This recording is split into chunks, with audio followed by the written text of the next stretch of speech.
Hello and welcome to Random Encounter, episode 339 or 339. I, as you could tell, am not Jono Logan. I am Zach Wilkerson, typically the host of Retro Encounter, and I am here today to step in for Jono for our year in review episode, which we're going to be talking and looking back at the games that came out in 2025. Not necessarily our favorites, but the games that we think are notable, maybe sometimes under the radar. If you listen to Retro Encounter, this typically tended to be a Retro Encounter episode, but we decided to move it over to here. But since I have some experience with these episodes, and also Jono had to do the most anticipated episode, which is a lot of work, more than this one, to be honest with you, I decided to help him out here and talk about the games that came out this year. But I am not the only person who's here to talk about the games that came out this year. So let's go ahead and introduce the panel, starting with you, Aleks. Hello. Hello. And Matt. Happy New Year, everybody. Happy New Year indeed. And Audra. Hello. Hello. And Paul. Happy last year, everyone. Well, thank the four of you so much for joining me to talk about this year in games. I think that this year in games, so through 2025, felt like a really rich year for video games, which is strange to say because I think in a lot of ways I was like, throughout most of the year, I was like, there's not a lot of new things that are coming out that are 100% in my wheelhouse, but I will admit that I have a very particular wheelhouse. I am a traditional JRPG fiend. That's what I love. There are other types of games that I like as well, and I'll talk about some of those as we're going through this conversation, but I felt like sort of the JRPG market was a little bit weaker, although the JRPG market was great. And so I'm the first person to make that joke. You're welcome. But I'm just kind of curious. 2025 was obviously at least if you live in the United States of America, and because as I discover every time I go to the UK, the United States of America dominates the news cycle in other countries. Every time I turn on the BBC, I was like, why am I seeing Donald Trump again? When I was over there last summer. But outside of personal or political, what did you guys think about the year for 2025 in games in general before we start talking about some of the specific games that we want to really chat about? I'm surprised to hear you say that it's not for you, 2025, Zach, because I feel like 2025 was made for 10-year-old Zach. You had the Lunar collection, the Suikoden collection. That's absolutely true. Yes, the remake. Dragon Quest, yeah. The remake vibe was excellent, and there's no doubt about that. But in terms of new properties, is guess what I'm saying. But yeah, I understand your point. Yeah, I feel like I played a ton of new stuff this year, more than I usually do, just by joining RPG Fan in 2025. But looking back at this list, I'm like, oh my God, I missed so much. And it's going to take me a lifetime to catch up on all the other stuff. But I do feel like a lot of my playtime was catching up on retro RPGs that are popular among RPG fan editors. So I touched Star Ocean for the first time, and I played a bunch of the Mana series. But in terms of new stuff, I was really up to date on action RPGs. I was playing Monster Hunter Wilds when it came out, and I think still playing Elden Ring Night Rain. I know that came out last year, but it's supposed to be never ending. So yeah. Oh yeah, that's an evergreen game for sure. But didn't the DLC come out a month ago? I forgot. It did. Yeah. Oh boy. That might not be talked about today, but not a bad game. But yeah, I was really happy. Just the breadth of things. We cover a lot of RPG fans, so I played a lot of adventure games this year and our remakes, like we said. So yeah, good year for me. I feel like it was a pretty strong year in general, too. I found myself playing a lot of indie games and visual novel and graphic adventure titles, and I really enjoyed those, and a lot of JRPGs and just games that I had on the back burner. So it was fun for me. Yeah, I feel the same way, and I can see both views. I can see, Zach, how you might look at it as being a drier year in some ways, particularly say from some of those original properties. But yeah, the amount of remasters of things that I have always wanted to play, including, as we mentioned, Lunar there, which I have managed to pick up and not touch yet. That sort of thing has been fantastic. If I were though just to play original properties, I think there definitely was enough. I picked up a few myself. Some I've completed, some I'm a little bit in, and probably talk about some of those later on. But there were some big things coming out this year, things that I haven't gotten to that I'd love to, like 100 Line Defense Academy is something that just keeps going around in my mind as something that I've got to get to. I was like, I just keep hoping it gets a better sale, or like it's not just on Switch and PC. I don't really like playing on either of those platforms, but man, do I want to play 100 Line. I'd love to play it on Switch, but the physical release has been, and I'm a big physical collector, has been a bit patchy on that one. So I think that's been a big part of what's put me off of it. But either way, I want to jump in some way at some point to that. But that's besides the point. I think 25. Pretty. I think compared to a lot of other years, and maybe even next year, it was. I think it will go down as pretty high up in the list of RPG faves. Yeah, definitely like a couple of good remakes. I finally played the first two Suikoden games, which were like two RPGs that I've been dreaming about playing for like well over a decade now, and finally experiencing those for the first time were really cool. I actually, like, outside of that, tried to finish like a couple of games from 2024 that I had just started like this year, like Final Fantasy VII Rebirth. I finally played. Dragon Age Veilguard I finally played. So two massive games that came out last year took up quite a bit of my time this year.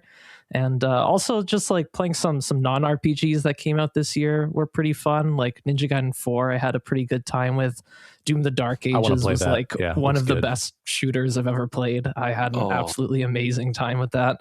Awesome. And other than that, just like a lot of stuff for Retro Encounter, obviously. I played, like, along with Zach, like 5 Yoko Taro games this year. And that was in a pretty short period. And that was a pretty twisted time, to be honest. And now I have depression. It was a time. Yeah, I mean, like, I played, obviously, as my first year as host of Retro Encounter, I played a lot of retro games. But even, like, games that weren't for our coverage, like, I played through the Mass Effect trilogy for the first time ever this year. And so I feel like, I think part of it is that, like, I think this is something that Mike Solosi, the guy who used to host Retro Encounter, dealt with. Like, so much of my life was like pre-2025 this year, you know, like there are only so many hours in the day. And so maybe I just wasn't thinking about this year as much as maybe I typically do. And I played a lot of, I mean, obviously Mass Effect, hot take, I think Mass Effect 3 is the best one, but there was a lot going on, and I played a lot of remasters this year. And you're right, Matt, I loved a lot of those remasters, but what I'm thinking about, like, new things that came out that are 100% squarely in my wheelhouse. It was a little bit thinner, at least in terms of the RPG front. But that's not to say that I thought it was a bad year for games, because like 2 of probably are honestly my 5 favorite games of all time came out this year, and that's not nothing, man. For me, Silent Hill F came out this year, and as a massive Silent Hill fan, I won't talk about it, but nice, that was great. And Death Stranding 2, I really enjoyed that this year out of our coverage. Yeah, and like other things that I know, I'm guessing none of us played, like Kingdom Come Deliverance 2. Like, I didn't play it, but like that game looks really, really cool. It looks really, really interesting. It so bad. Yeah, but I even like the first one already, and this one just sounds like it's straight up better. I mean, if you liked the first one, I'm guessing you'll probably like the second one. No, so the whole idea of step off your horse, break your ankle type thing. I think that might be the first one. But I love that stuff. Isn't that just Death Stranding 2? Or 1? Or the Outer Wilds 2? Walk on rocks, break your ankle. Peak gameplay, though. Peak gameplay. It's funny because I'm genuinely interested in Death Stranding 2, but like, I feel like I have to play Death Stranding 1 first, and then I think about that, and I think I don't want to do that. Yeah, and you do. Yeah, but I do. I was just going to say that, like, as a relatively new RPG fan writer, I like 2024 and before that, I would listen to Retro Encounter while I was playing games. So it was like my catch up time. And now I'm like playing games to talk on Retro Encounter. So it's kind of like, it's funny how it's flipped for me, but it is crazy. I mean, I joined the site 7 years ago, but I was a Retro Encounter super fan. Like, I was like waiting for the new episodes to come out. And now here I am. It is surreal, almost unimaginable for me to believe, for like the I am where I am in all the ways with RPG Fan. I was listening to my wife on Retro Encounter being like, man, she's smart. Now we're married. It's wild. Are you an angel? Yeah. one day I'm going to marry that lady. Like, honestly, she is. She really is. Yeah. I mean, a lot of you have talked to her, you know how amazing she is. But this is not Random Encounter. Zach fawns over Alana. It is a Random Encounter. We fawn over 2025 games.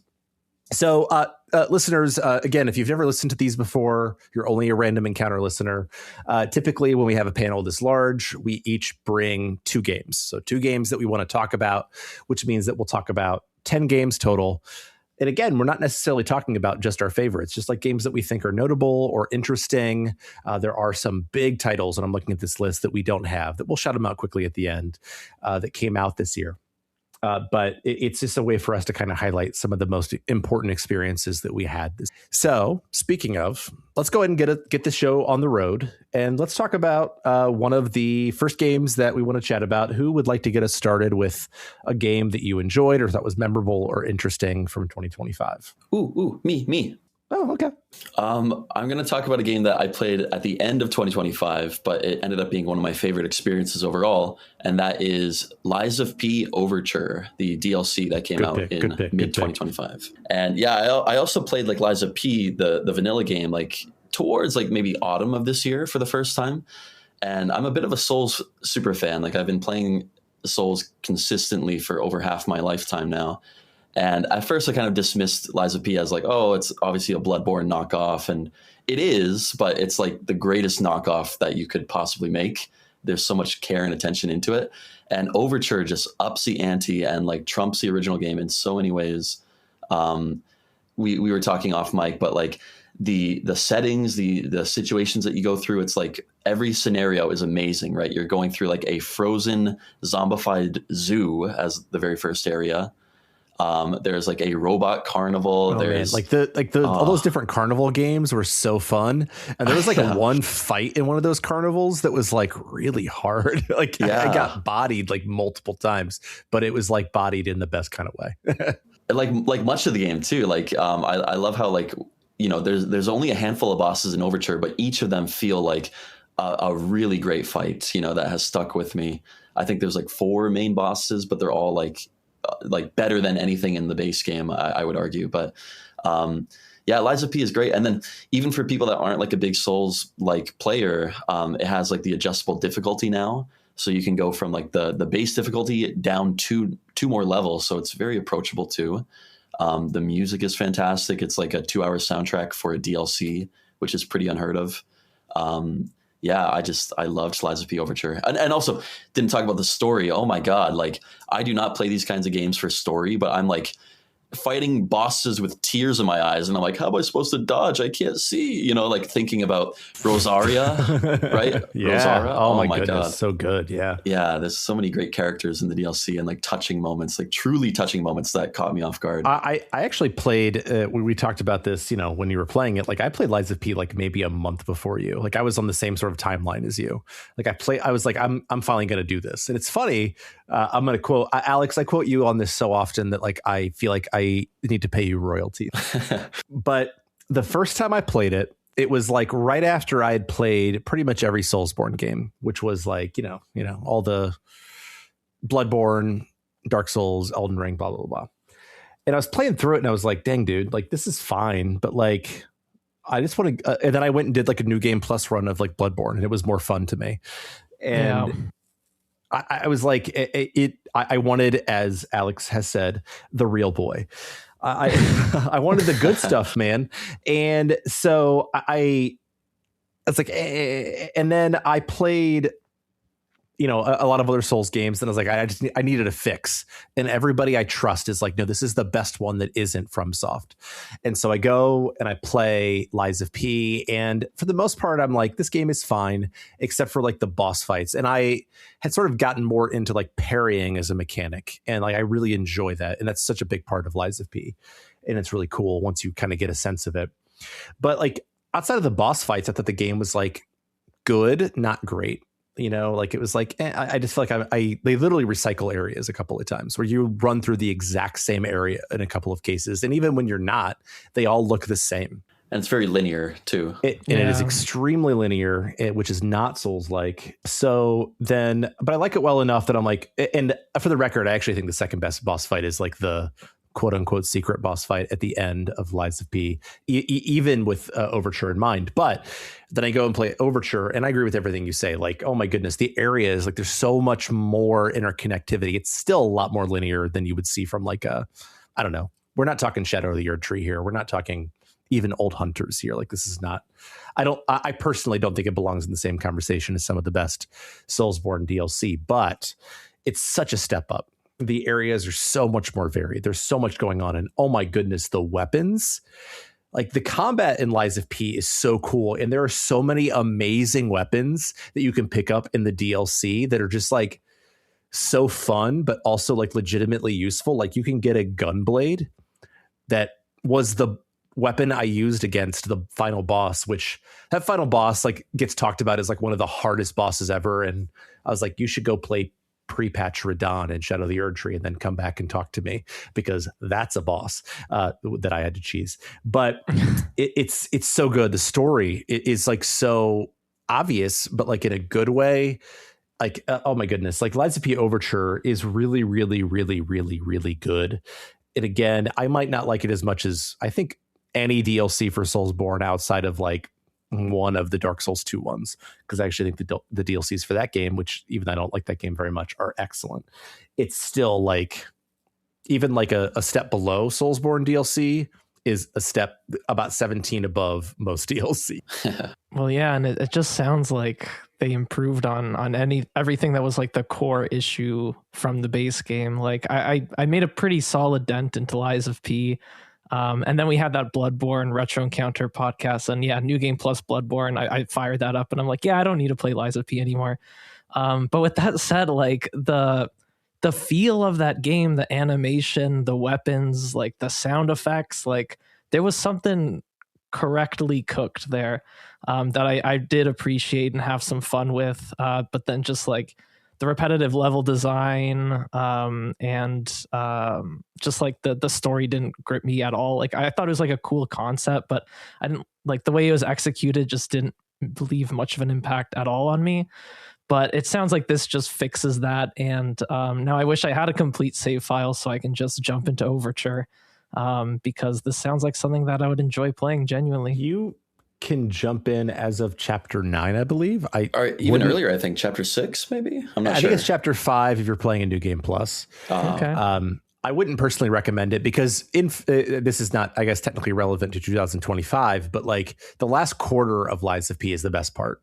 I think the two best bosses are both in the last quarter. Yeah, bosses of the base game, like Sasia, and then like the secret final boss are both incredible boss fights. Very, very thoughtful. Like the secret final boss, I think is like, I actually like didn't struggle with it very much, but like it was still really good. I was like, oh, this is what this game could and should be. And then they take that forward, sort of that design of the final boss, and they use it on a couple of bosses in Overture. And yeah, I know that you probably need to start over because it's been so long, but you should, because it's so good. Yeah, next time I'm just starved and looking for a new Souls experience, I will most certainly do that. Starved. I do think, yeah, like the DLC weapons and the music and like the prequel story also elevate the base game too. So like I could see myself doing more runs in the base game with the various weapons from the DLC. And also just from like a literary nerd standpoint, like the first game is like almost exclusively Pinocchio, the story, beats and everything and the characters. But this DLC like branches into like a lot of like deeper literary references that aren't like deep by any means, but like there's Frankenstein in the mix. There's like Ernest Hemingway references in places. And like, I really enjoyed that side of it too. I just like, I want a whole universe of like book ripoff games now. I mean, I think we know what their next universe is going to be too. I'm excited for that. Yeah. Yeah, I'm famously not a Souls-like person at all. I've barely touched any of them, but some of the dude, if you made any progress in Kazan, which is a game I also played this year, that game is brutal. Oh my goodness, that wasn't my best introduction on like the original difficulty, which was called normal when you played it, and they eventually actually ended up calling it like expert because it's so hard. But I was like, I'm playing on the original difficulty. I'm not changing this. Woo! I almost brought that today, but like that game totally humbled me. I played it right after Lies of P. Lies of P is a joke compared to Kazan. I'm serious.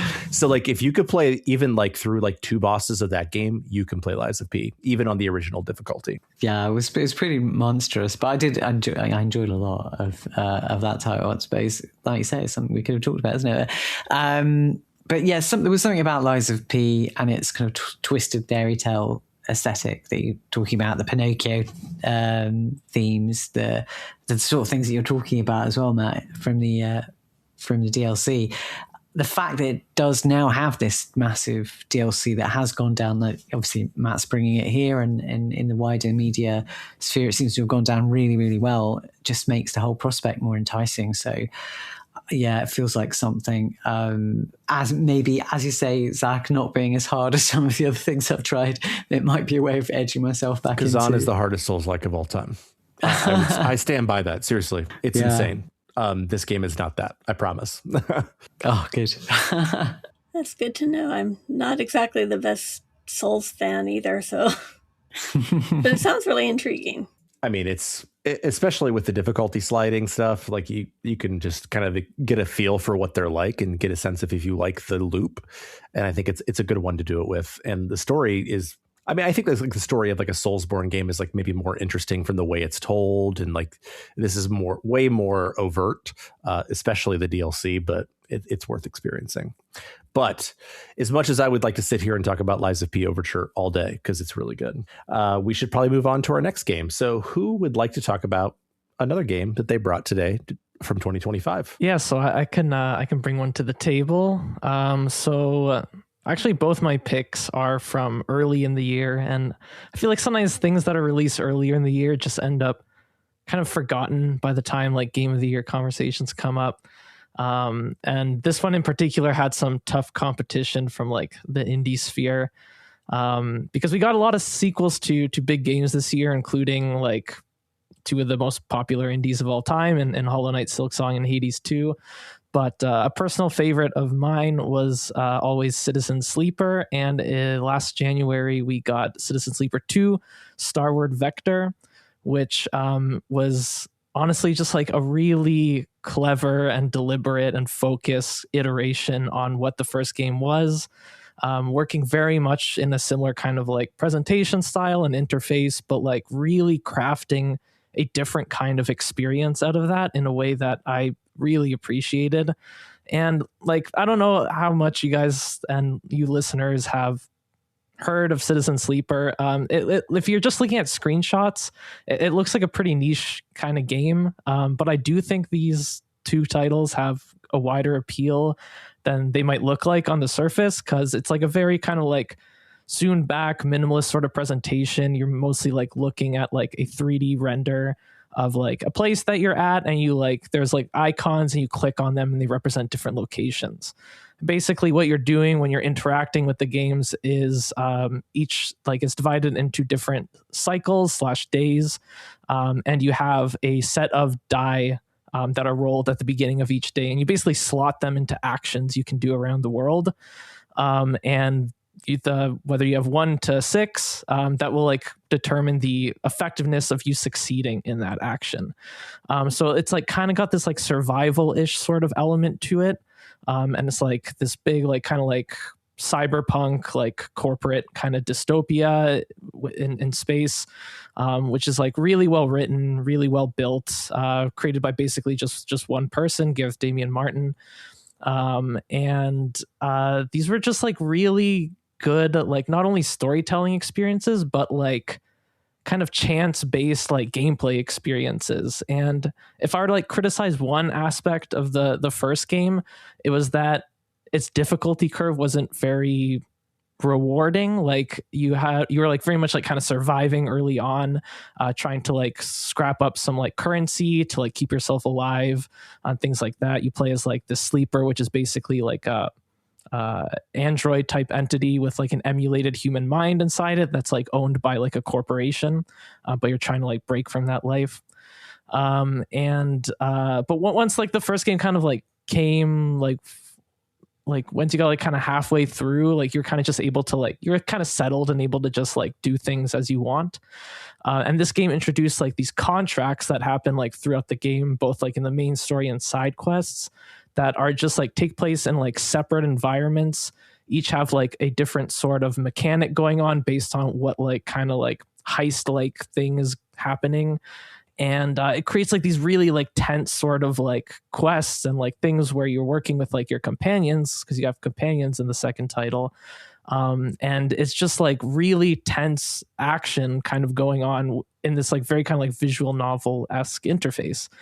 And I just thought Citizen Sleeper 2 had awesome companions, a pretty engaging story, and I had a really good time with it. Yeah, your original review of Citizen Sleeper 1 got me to play the game, Aleks, this year, or I guess 2025, and I absolutely loved it. I love that it's like cyberpunk from like the mundanity side of like what would it actually be like to live in this universe, and like conceptually it's so cool, like you mentioned, like the emulated human minds. I absolutely loved it. It's almost a perfect game for what it tries to do for me. My one criticism is that like it would work almost equally well as like a board game, like a single player board game. But if that were the case, you would lose out on like the incredible soundtracks. Like both of these games have like great soundtracks by Amos Roddy. So I just bought Citizen Sleeper 2 like on the winter sale like a couple weeks ago. So I'm looking forward to playing that. I know that, like you said, it branches out. Like you're not just taking care of yourself. You have like a whole team of companions. And I'm really excited to see like how the idea of the game expands into those companions. But does it have, like, does Citizen Sleeper 2 have like a fail state? Because the first game didn't really have many fail states. It would kind of just like throw you back a few steps in your loop, you know what I mean? Yeah, so I know like on the highest difficulty, which I've only played like a little bit of, it really, you can like actually like fail completely. It's like kind of like a survival type mode. On the normal difficulty for those contracts, I know for the side quest ones, if you fail them, you just like lose the contract and that's it. Like you can just fail side quests like that. For the main quests, I actually haven't like failed any of those. So I actually don't remember exactly how that would work in that case, but there's definitely more of a focus on like kind of like potentially failing in Sleeper 2 with those like contract missions. I like that too, because like the first game was really urgent feeling, but like, yeah, if you failed, it's like, okay, like, you're not my friend anymore, let's cool off. And then like the characters would come back to you and be like, okay, I'm going to give you another shot. Like it was forgiving in that way. But yeah, just, I don't think I can think of like a cooler looking and sounding game. Like aesthetically, this is such a great game. So I just want like posters. Yeah, it's amazing how much they can like express that world through just using like music and like a cool interface basically. And character art and yeah, really cool. Yeah, I haven't played either Citizen Sleeper game, but oh my goodness, do I want to? Even outside of what you've talked about, Aleks, like, man, like it gets compared like thematically and also gameplay wise to like the ultimate, sort of gorilla in the room, which is Disco Elysium, right? And I like that game, it turns out.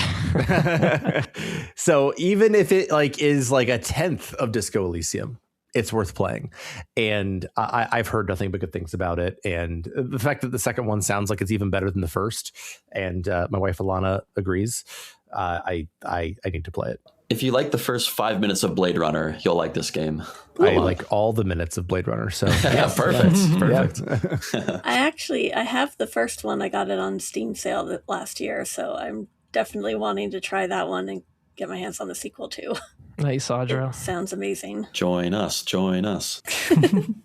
Yeah, I'm similar to Matt. I've heard Aleks speak so compellingly about this before that I haven't gotten to it yet, but both of them are definitely on my on the horizon for me. There's something about the whole aesthetic of it that looks and feels kind of like the that tradition of like hard science fiction, but without being too intimidating. So yeah, the more Aleks speaks about it, the more I really feel that this has to be bumped up the list at some point. Well, then my work here is done. I'm probably the biggest Aleks fanboy out there, so every time watch your language, excuse you. So every time he wrote a review on it, I'm like, I got to review the soundtrack. And like, I am also a big Aleks fanboy, but. Aleks talked about a game that came out at the beginning of the year, and I'm going to talk about a game in a series that came out actually towards the very tail end that I think hurt it for at least our game of the year stuff, even though, it hasn't been released as of the time this is going to publish because, it's a big task, y'all, I promise. But also in a series that I think Aleks is maybe sometimes disappointed in. I'm sorry. And I'm going to talk about Octopath Traveler 0, which I did not review for the site, but I think Octopath Traveler 0 is above anything actually important. And the reason I think it's important is because it takes a game that was originally released as a mobile title. So Octopath Traveler 0 is originally, at least for most intents and purposes, released as Champions of the Continent, which is a mobile game. I can't stand mobile games or gacha or anything like it. The whole idea of it infuriates me. That's not to say anything about people who like them. It's just that I want to pay for a game and then play it unless it's a subscription, which, yeah, that's a different conversation. But Octopath Traveler 0, like it flips the whole concept of what Octopath is about from a storytelling perspective. So usually in an Octopath game, you're playing as 8 different protagonists and you sort of like follow them along and they meet up eventually. And with varying success, they go forward with their different individual quests. Whereas here, the Octo comes from 8 villains. There are 8 different villains in Octopath Traveler 0. And that's where like a lot of the storytelling is driven, which makes sense because it was originally like a gacha driven game. So you can't really make it character driven when you don't know who the characters you're going to pull are going to be. Right. And I think the storytelling is fine. I think a lot of times people like really, really gas it up. They're like, oh my gosh, like the villain storytelling in Octopath Traveler 0 is so good. And I'm like, it's fine. Like it's over the top and fun and whatever. But the reality is that like I say this, I'll just spoil my personal write up for Octopath Traveler 0. Like they could like literally take a phone book and they could just like read like some names. That could be like the story. And then they could shout it because you would need to do that in Octopath. Like you have to shout everything. And the voice acting in Octopath Traveler 0 is really excellent, really. And then I'd be like, oh, but do I get to like run around and like steal things from children and also like break things in battle? And like, oh, yes, I am there. I really love the rhythms of Octopath Traveler. I think it's like a playground for RPG lovers, for especially JRPG lovers like me, where there's just always something to do around the next corner. There's always something to think about around the next corner. And they introduced some like cool wrinkles that were in Champions of the Continent. Like instead of like having 8 characters total, like you have 8 characters that you can bring to battle and you can flip them in back and forth. And they each sort of have like a base class, but then you can add skills from other classes as well. The problem with that is that was not in Champions of the Continent. And oh, buddy, did they not balance this game around that? Like there are a couple of characters in Octopath Traveler 0 that break that game absolutely in half. Like my first try on the super boss, which for the record in Octopath Traveler 2, like I had to like create like a spreadsheet and I had to think about like every move and every single thing. I was just like, oh, I'm going to go try the super boss. And then one character dealt like 600k damage in one hit. And I was like, oh, okay, I beat it in 3 turns and I didn't have to revive once. And then I was like, okay, I'm going to try to do it in 1 turn. And I couldn't quite do it. But it's the super boss in a turn-based RPG. And so like there are some things that are broken about it. There are some things that aren't great about it.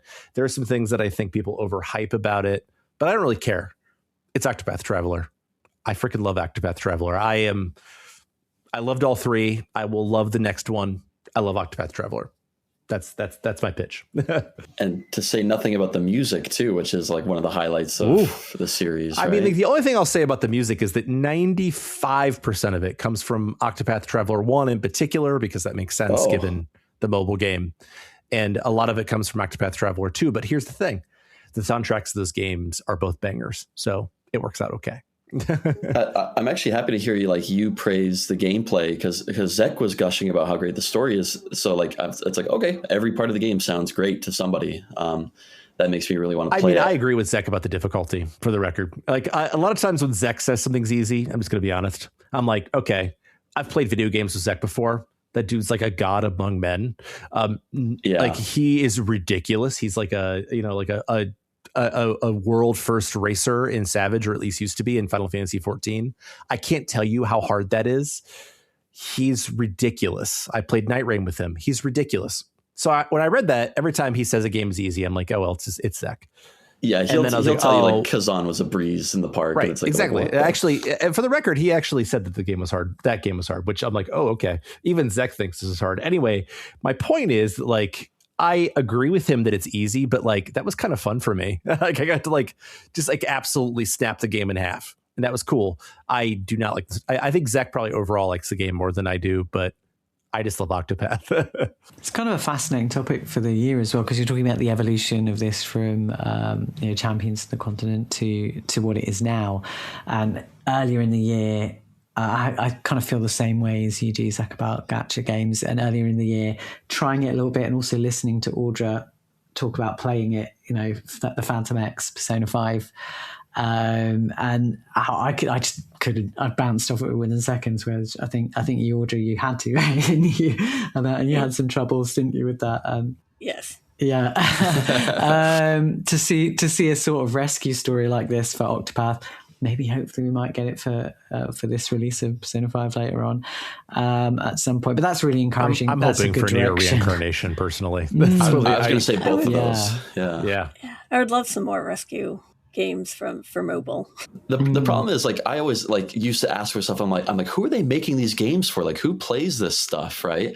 And I can tell you, experience wise, it's everyone in Japan. Like when I'm riding the train, I'm like looking over at people's phones, and I'm like, is that Nier? Is that Octopath? And like I'm feeling jealous. I'm like, well, like what is that game? And like people are like dual wielding their phones and like playing these like incredible looking RPGs. Yeah, so. I mean that's such a huge part of. I mean, like because train travel is a much bigger thing, obviously, than it is at least in this country where it's not a thing at all.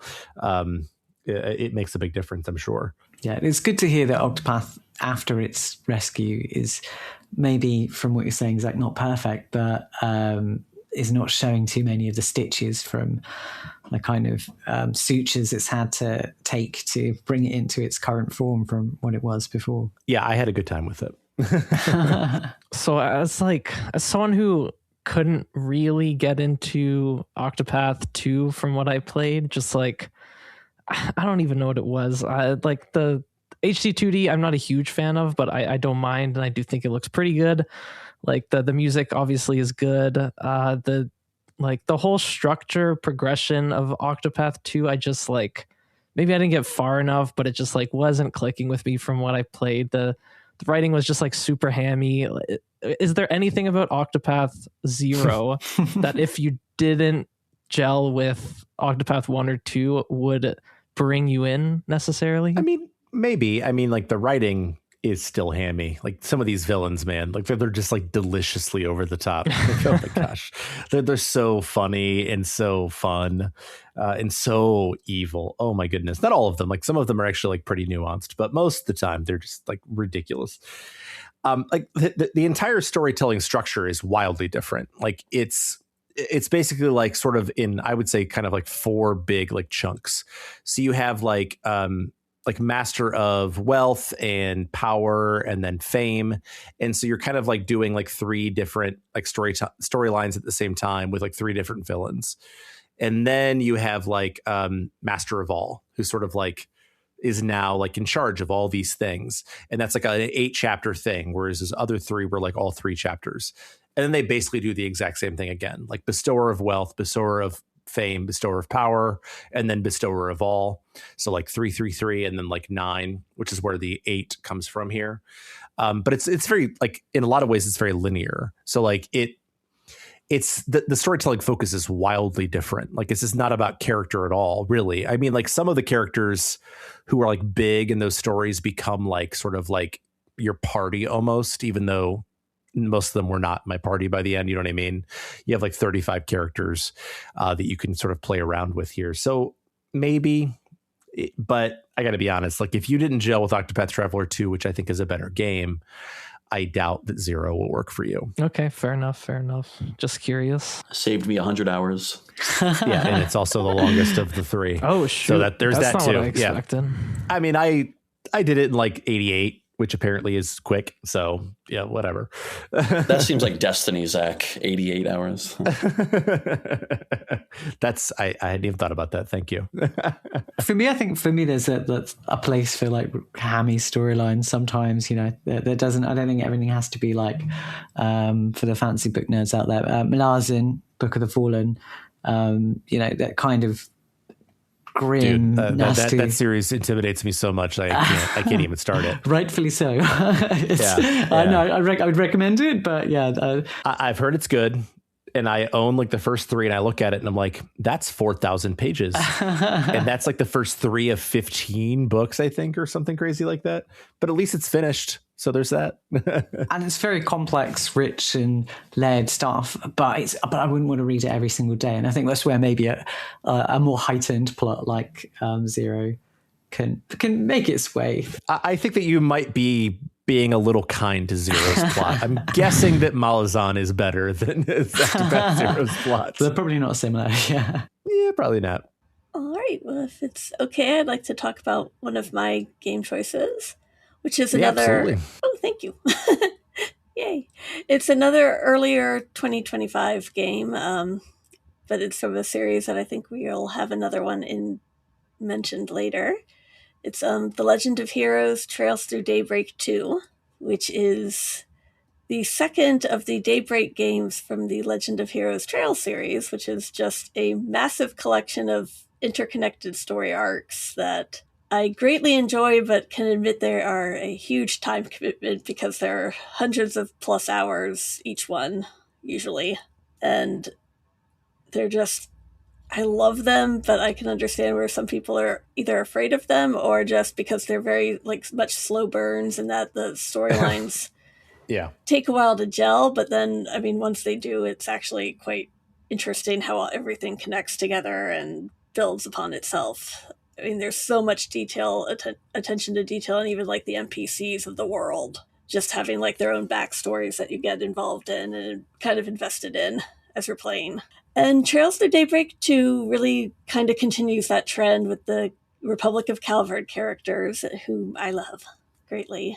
And for the most part, I enjoyed the game, but I did feel like it kind of felt like Cold Steel 4, where I felt like it was kind of almost like it could have been a 1.5 game instead of a true sequel because it just had like a lot of padding to it that they didn't need. And if they ever want to get rid of that stealth mini game, they can do that, and I'd be fine with it. I mean, I would agree with that in all video games. Yes. It's like the only criticism I have of Final Fantasy XIV and Walker. Yeah. I did love a lot of the character arcs and development that they do in the game, despite that. Like, I when the story hit its peak, it really hit its peak. But yeah, unfortunately, it felt like some of the stuff I was like, did you really need to have it in here, or could it have been attached to the end of Daybreak 1? But other than that, it was a really good game. I like the fact that they brought in some Trails into Reverie characters. I adore Catra and Ren and Agnes and so many of the Daybreak characters in general and their story arcs. And just, yeah, I mean, it's a great game. It's fun to play. And I think like it goes more into action RPG territory a little bit, but then like you can really delve into some complicated turn-based moves and strategies with character positioning and the like during battles, and it's just fun. And I won't go into the story too much because it ties into another game that's coming out that's really also anticipated. Into like the previous 17 games that have come out in the series, right? Yeah. Yeah, it's funny. I'm glad that you brought this game, Audra, because I feel like, while I have played in total 2 Trails games, Cold Steel 1 and Cold Steel 2, the Cold Steel 2 ending I thought was so grotesque that I was like, I don't know if I can continue with this series. But with FC coming out, I'll probably do it. And people yell at me in the Retro Encounter inbox all the time, like, why aren't you playing more Trails games? I'm like, I don't know, because they're fine. But bringing Daybreak 2, which I'm curious, like, you talk about the combat, and I think that the protagonist of Daybreak 1 and 2, it seems to be low bar, but better than Reen. Yeah, well, it doesn't take much to be better than Reen. Yeah, exactly. I can't stand the way Reen is presented in any way, shape, or form. But the combat, like, I always thought was kind of easily breakable, but like the action part has always been sort of interesting to me. Mm-hmm. And so, like, I guess, like, how long is Daybreak 2? And also, like, do you feel like, because I know you'll probably be talking about this next time with Jono, if I had to guess, so I don't want you to spoil too much, but like the next game in the series, like, is it like necessary connective tissue or? Yes, definitely. Unfortunately, the Trails double-edged sword of you kind of have to be familiar with past games just kind of keeps coming back, which is a shame because at Daybreak I almost thought was a good introduction, like standalone adventure with the focus on the Calvard Republic. But then I'm like, Daybreak 2, you throw in like Reverie characters, you start tying in other stuff from previous games, and it kind of becomes like another case of, well, probably better to have played everything. And that's kind of like how it's worked in general, if I'm not mistaken, right, Audra? It's like there's like all these, like there's the Legend of Heroes Trails, and then there's like all these like sub things like Cold Steel, Daybreak, and like the first entry of any of those games are like a good starting point, like because they don't really expect prior knowledge, but as soon as the sequels come in for any of them, then they're like, hey, look at this person who's come in. Right. Yeah. I was able to play Cold Steel 1 and 2 and I felt good about it, but I in fairness, like, I know I like ragged on the end of Cold Steel 2, which is truly terrible in my opinion, but when I started Cold Steel 3, I was like, oh, I'm supposed to know who all these people are. Yes. Oh, okay. Never mind. I need to go play the last 5 games before this. And now there are what, 6 ahead of me. And I'm like, oh, I just can't do it, man. No, I could totally see that. The Trails series seems to be like the One Piece of video games, where like I envy the people that get so much enjoyment out of it, and I get a bit of FOMO when I look at that. And I'm like, I also want to get into this deep, epic, sweeping story, but like it's so intimidating to approach. So I'm glad that they've created more jumping on points in recent years. But yeah, it's a huge blind spot. Yeah, and I mean this one definitely sets up it doesn't have like, I wouldn't say it has a cliffhanger ending, but it certainly sets the stage for the next game, for what's to come next. Hearing you guys talk about it, like it made me realize like most like of these epic 100-hour plus RPGs are pretty standalone, right?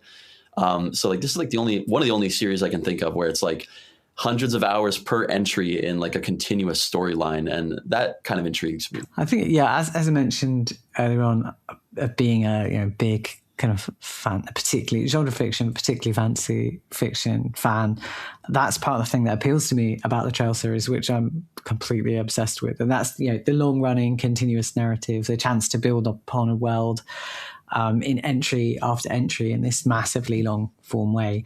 So I'm really into Kaseki, and my by the time this is published, I'll probably have my collector's edition of Trails Beyond the Horizon arriving through the door.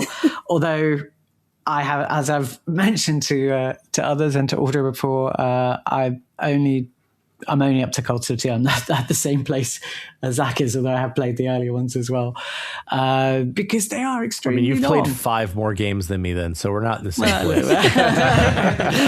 I'll give or take 5 games, yeah. But I'm just I'm so excited by people who are caught up with the series, and the fact that with the next entry we will be entirely caught up with Japan, which, knowing the history of the series, has definitely not always been the case. That is amazing to me. And I'm just lucky that I started it it's been a few years now, but much later. I didn't have those gigantic waits between. Oh, yeah. But some people did. And I hear they're like, 65% of the way through the story now. So, it's gonna end eventually. Yeah, one day. But it's like such a cash cow. I don't blame them. Maybe they can get George R.R. Martin to write the ending for them. Oh, yeah. Patrick Rothfuss, maybe, if that falls through. Come on, don't do that to me. Gosh, that Wise Man's Fear is so good. Anyway, sorry. Well, Paul, if I'm not mistaken, you also played a Trails game this year that you enjoyed. Yes, it is. A good segue into that. That's true. I did play it, and I believe Audra reviewed it for the site as well, and that is Trails in the Sky, first chapter. Which we've been talking about the jump on points for the Trail series, and this basically is it. Within this year, they announced a remake of the very first game in the series, which came out in Japan in 2000. So that's the version that I played and absolutely adored it. I think there's probably more people amongst our community and on the site who don't really bat an eyelid at playing something with graphics that are more chibi styled or older from a different period, but that's not true of everyone. So creating something like this, like Trails in the Sky first chapter, where they've taken the same plot, essentially all of the same narrative beats and the world, and then faithfully recreated it in this brand new style, fully 3D realized, with this time round with English voice acting as well as the Japanese voice acting, which was present in the PSP versions of the game. It's just been absolutely an amazing and an astounding point in the series history as well. I think it has done extremely well for the series, although you wouldn't maybe notice that when you're looking at some of the recent award ceremonies and things where it's been pretty much treated as if it doesn't exist. But yeah, as someone who came to the series, as I said, a few years ago, having the opportunity to return to it now in this way, kind of refresh those feelings in a way that I believe it has been reported that the staff at Falcom saw it as a refreshing for them as well, and that they've been working on the series for so long. Some of the programmers and designers and things there now grew up with the first entry, and it was just an opportunity to kind of renew themselves with that. And you can sense that within the game because the love for the world and the characters and this amazing story really shines through the entire enterprise. So yeah, really happy with what they've done. If I'm going to jump on, this is the game to do it for me. Yeah, it's both as its own thing and as a remake, it's phenomenal. I totally encourage people to try it.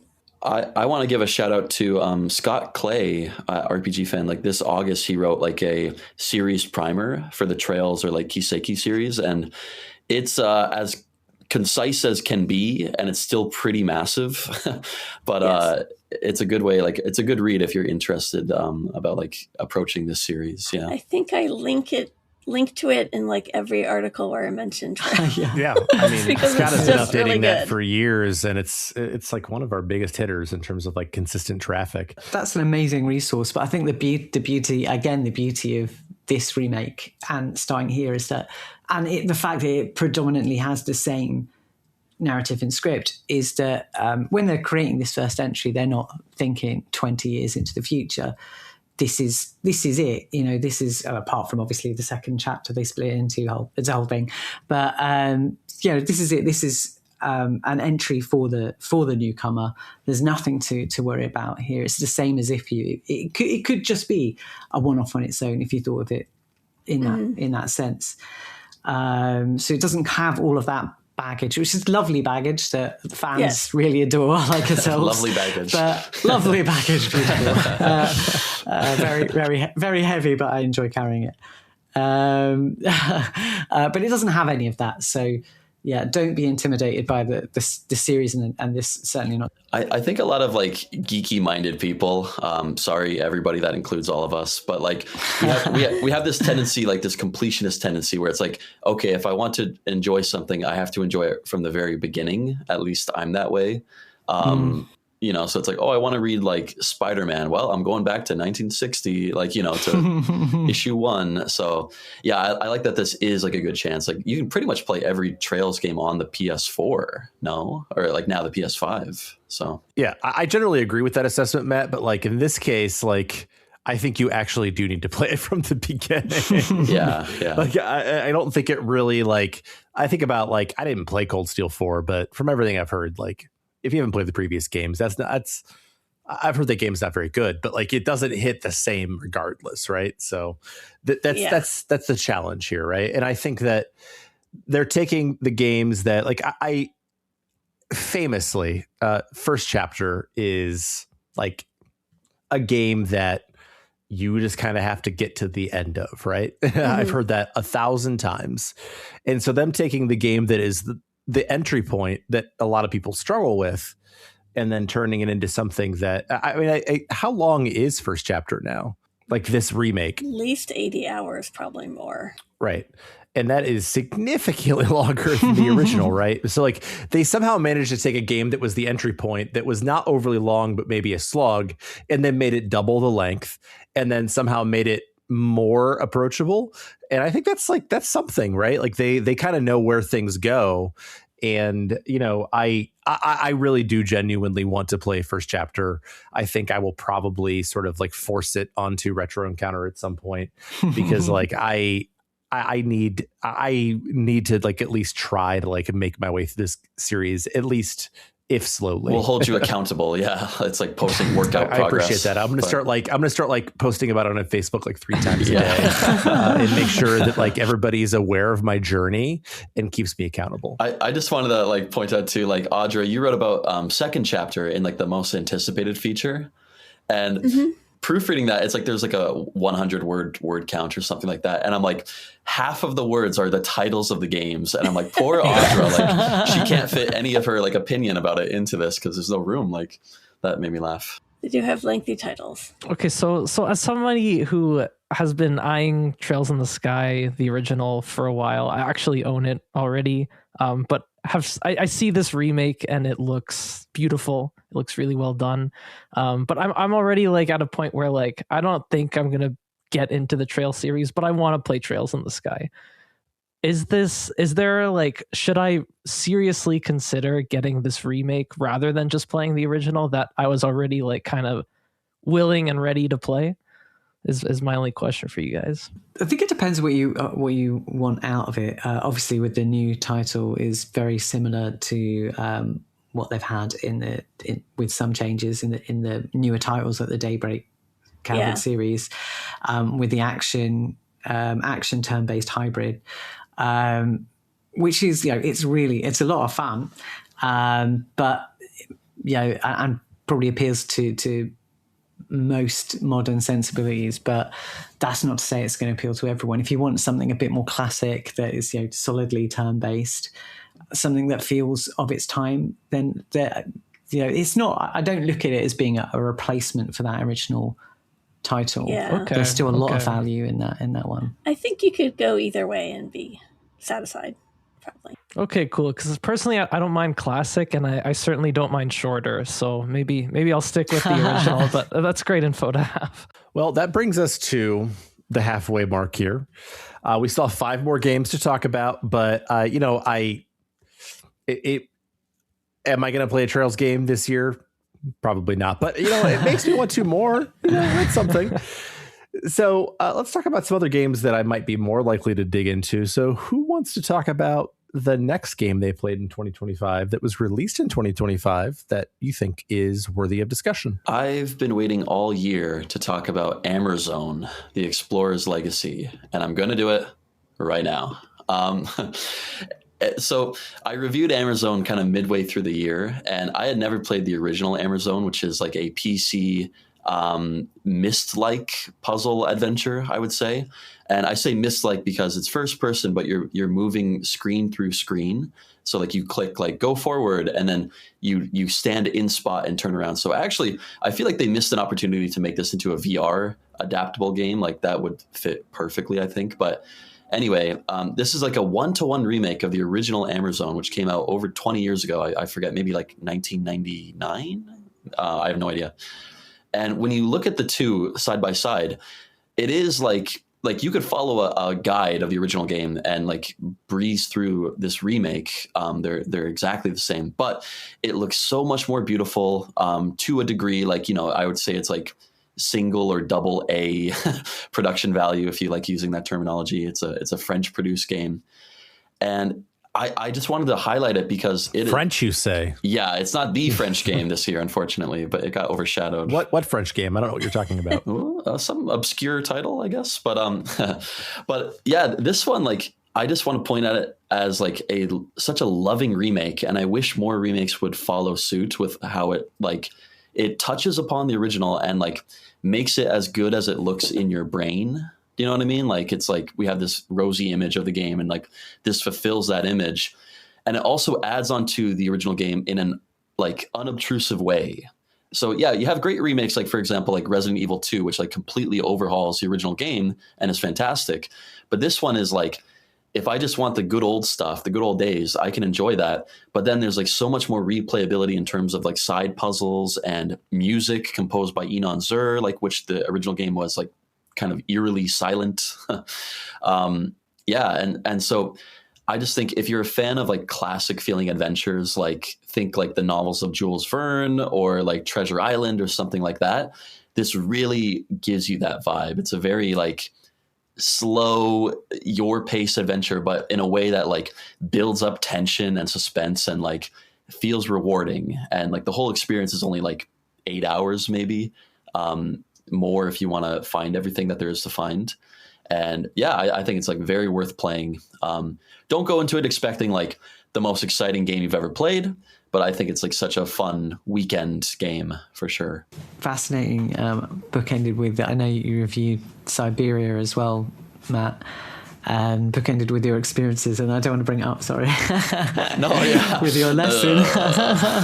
Yeah, Siberia, like they're using the same engine. Like it looks good, but like it doesn't add anything onto the game. Like Siberia, like they advertise like, oh, we're adding all these puzzles, and like I swear to God, the puzzles that they add are like 2 times in the game. It's like, now the door's locked and you have to pick a key up off the ground in front of the door and then put the key in the door. And I'm like, that's not a puzzle. Like you're adding like a step to 2 other puzzles. Like, it doesn't do anything. Whereas Amazon does actually add like a small handful of like puzzle additions. Yeah, it's much more rewarding though. And it's much more puzzling. Siberia, I'm not an idiot. Like I figured out this puzzle like, 10 minutes ago, but I just can't jog there in time. Whereas Amazon, that sounds like me. Yeah, right. I need them. I am an idiot. I need that. But also like Amazon though, like you can go at your pace, and it's just like it doesn't feel slow in that way. Like, and it has like a great hint system that is like progressively revealing more the more you press the hint button. So yeah, very approachable too. Oh yeah. I played Siberia back in the day, and I never finished it. And I think I liked it more in my memory than in reality, which I think some of your comments maybe drove home why that might be the case. But I hadn't even heard of Amazon, in all honesty, before it popped up and you got it into coverage. So your enthusiasm for that makes me think that if I'm going to ever try that series again, if you can consider that to be the beginning of the that might be. It is set in the same world as Siberia. There's a few like references between the two, but wholly enjoyable as its own like standalone title too. You're a journalist, a French journalist who meets a reclusive professor who just before he dies, he gives you a gigantic egg and says, "Hey, I stole this like 80 years ago. Please go return it to the country of Amazon," and then you're off. So. Yeah, very simple, but very fun. Sounds like the best French game of the year, not going to lie. Definitely. This one, Eiffel Towers above the competition. Maybe I let me rework that one actually. No. Keep it all, Jono. Keep it all. I haven't played Siberia or Amazon, but I do actually like the original, like Mist and Riven.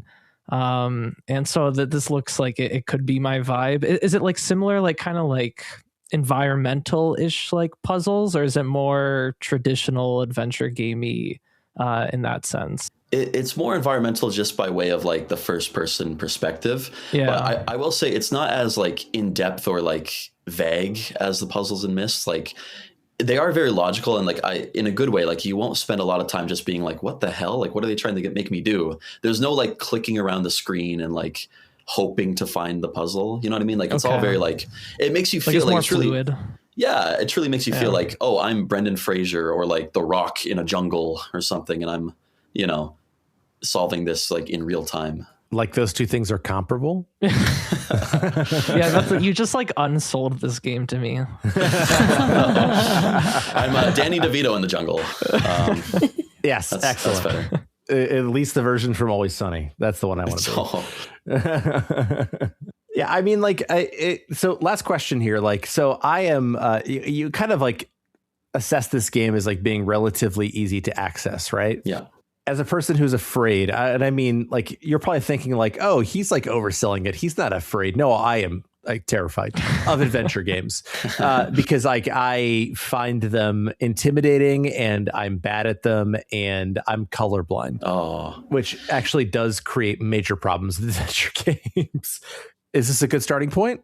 I'm thinking about the accessibility, and I don't think I ever ran into like a color-based puzzle like or a problem that way. And what I really loved and used pretty liberally, on top of the hint system, you hold a button and it will like kind of give you little arrow indicators of like things in your vicinity that you still haven't looked at. So yeah, I could hand this game to a 5-year-old and they could probably figure it out before too long. You overestimate my abilities dramatically. 4-year-old, 3-year-old. No, 3.5. Let's put it that way. Okay. Like don't insult me. Okay. I'll be 4 next year. Yeah. So I think anyone could enjoy this one for sure. It doesn't fall into the pitfalls of many adventure games, which, you know, especially like for 1999, it is very like, I don't know. The pace is perfect, I think. I'm going to assume it's not 100 hours long. I mean, if you're really dumb, so 110 for me, 10 for everybody else, and 1 hour for Zek. Zek can just Zek will do it in 30 minutes and 1 second. Speed run. First time through. Oh, that was easy. Well, I think that we have at least one more like sort of adventure-y game here, if I'm not mistaken, in terms of like, you know, interactions and things like that. So, Paul, you brought another game that I will admit that I'm even maybe more interested in than Mare Zone. So what is your other 2025 game? Yeah, it's a game that I feel like I keep banging on about now. And it's just grown with me since I reviewed it nearer to the beginning of the year. And that is Urban Myth Dissolution Center. A bit of a mouthful. You're absolutely right. It is a kind of adventure game, although perhaps more along the lines of a visual novel. It's from some of the context I've had from Matt as we've discussed it as well, and some of the things I've read, it seems like it was a much bigger deal in Japan than it was over here. It's been really, really lauded. And I absolutely see why, and I think it should have had a lot more attention here. Essentially, you are this girl, this woman, Izami, who is a clairvoyant, and she meets the director of this, who manages to secure her talents in order to help him investigate a series of sort of supernatural occurrences where people have contacted this agency to try and help them out with their spooky problems. She gets given a special pair of glasses that she puts on. When she puts it on, it allows her to kind of see this otherworldly layover over the environment, where these kind of figures are doing other things. It enables you to interrogate the scenario for clues that normal people can't view. Mixed in with all of that is this really modern sensibility, because part of what you're doing as well, there's a driver who accompanies a zombie called Jasmine, who's very kind of very much more sort of gumshoey in a sort of lazy kind of way. She's much harder than Azami, who's quite a timid, shy person. And together they, as part of their investigation, they sort of pore over social media. So you've got that contrast of the technological modern stuff with the urbanness. So you're not talking like classical, as I said, fairy tale kind of urbanness. It is the mythology of the now, but drawn from all over the world as well. And some of it you'll find really familiar. Some of it, I guess Matt would probably find more, or maybe Matt's wife might find some of the other things more familiar than I did. They do have like authentic, like Tokyo-based urban legend, and the atmosphere of it is fantastic. It's a pixelated kind of very retro kind of look, but with some really detailed character portraits that are really appealing. A limited color palette, and that together with this soundtrack, which again I believe has done really, really well in Japan in terms of sales, complements the whole thing with this kind of eerie tonality, and it just creates this whole package, which again is something you'll probably be done with it in, I can't remember how long it took. It wasn't huge amounts of time, but it's just absolutely stuck with me in its strangeness, the quality of the writing, the characterizations. It's just one of those titles that won't go away. And I kind of, the more I play with the site or on my own, I think it's those experiences that I tend to value even more later on. It's the sort of thing that you can share with your non-gaming friends as well. You could bring up some of the stuff within this. I mean, they might think you're crazy, but it's fascinating stuff, and it edges towards the idea of games as as art, which I believe they all are. But this makes more of a convincing case. I was going to ask Paul about like the tone, because it looks very fun, but I can't land on whether this is like, how dark is it? Like parts of it seem to me similar to like the Silver Case, like that kind of similar coolness and that like urban, like not quite sci-fi, but it has like that same kind of rain-drenched aura about it. But is it like very dark and like gloomy or like bloody, or what's it like? It's treading that line. It really is. There's a lot of stuff in it that is quite funny. Azami herself as a character is entertaining, but there's a lot of dark subject matter covered, and the topics of the urban myths are sometimes quite disturbing. And with as I mentioned, that palette which disconnects you a little bit from what might seem lighter, but I would definitely hesitate to say it's like unremittingly gloomy. You're not talking like pure Junji Ito or something like that. You're not going to be crying afterwards, probably, I would say. But it's still got that element. It's got a hard edge to it as well, which I really love. I think with as a horror fan, a supernatural tales fan, my favorite things are those type of properties that do contain both the light and the dark. And I think Urban Myth Dissolution Center definitely does that. The Clair Obscur. Yeah, exactly. I've never heard of that game before. What are you talking about? Game? I thought he was just speaking French. Yeah. Well, huh? And my last question, Paul, was speaking of urban legends, does anybody in the game swallow their gum and it stays in their stomach for 7 years? I think that's coming in the DLC. Okay. Yeah. I was hoping they would cover that. Look out for that one next year, maybe.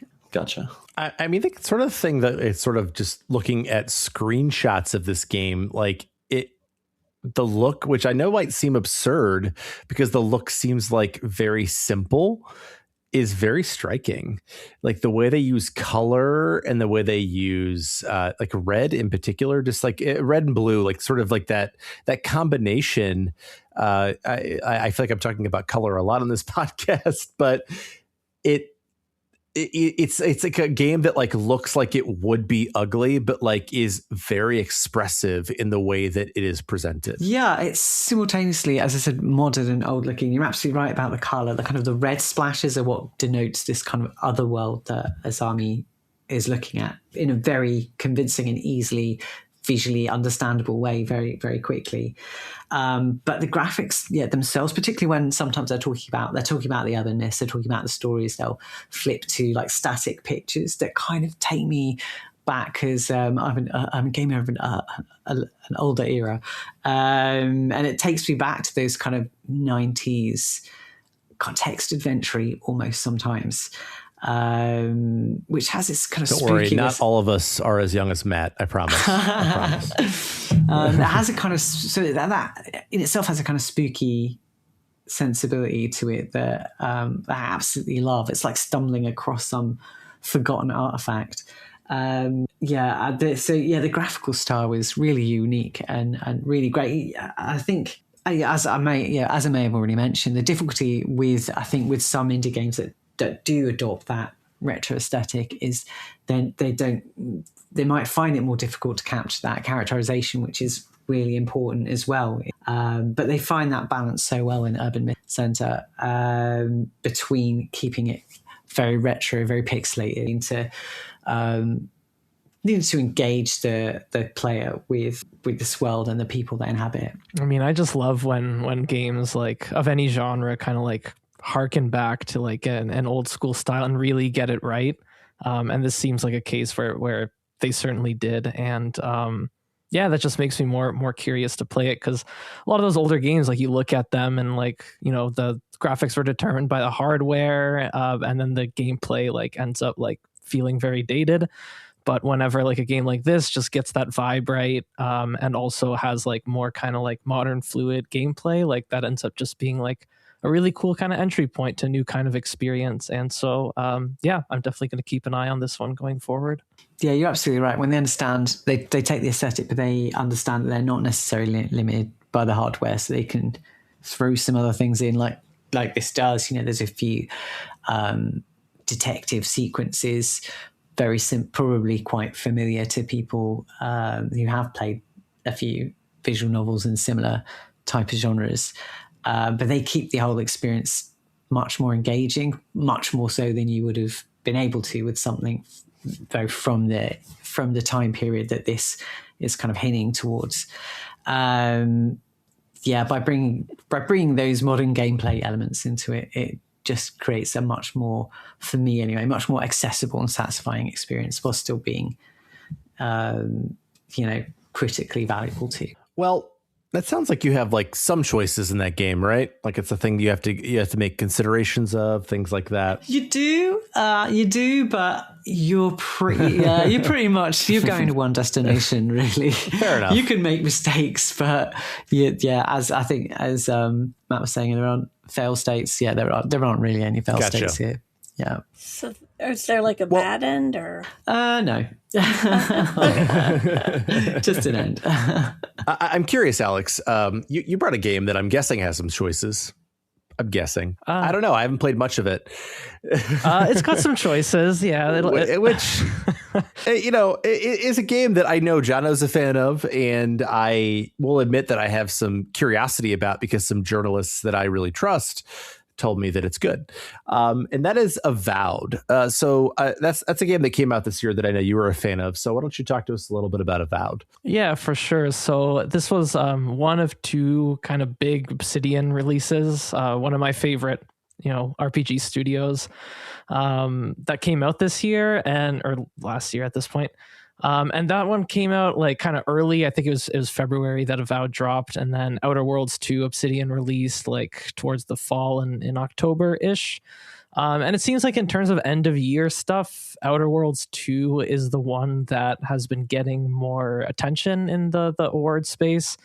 But after playing a bit of Outer Worlds 2 and all of Avowed, I think this is the more interesting and fun game, at least for my tastes. And with that said, like, I'm a huge Obsidian fan, and I would not call this a personal favorite from their catalog. But I am...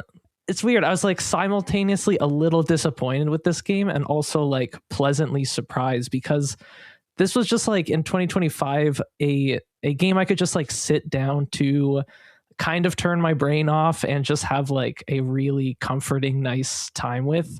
It just feels very polished, consistently fun to play.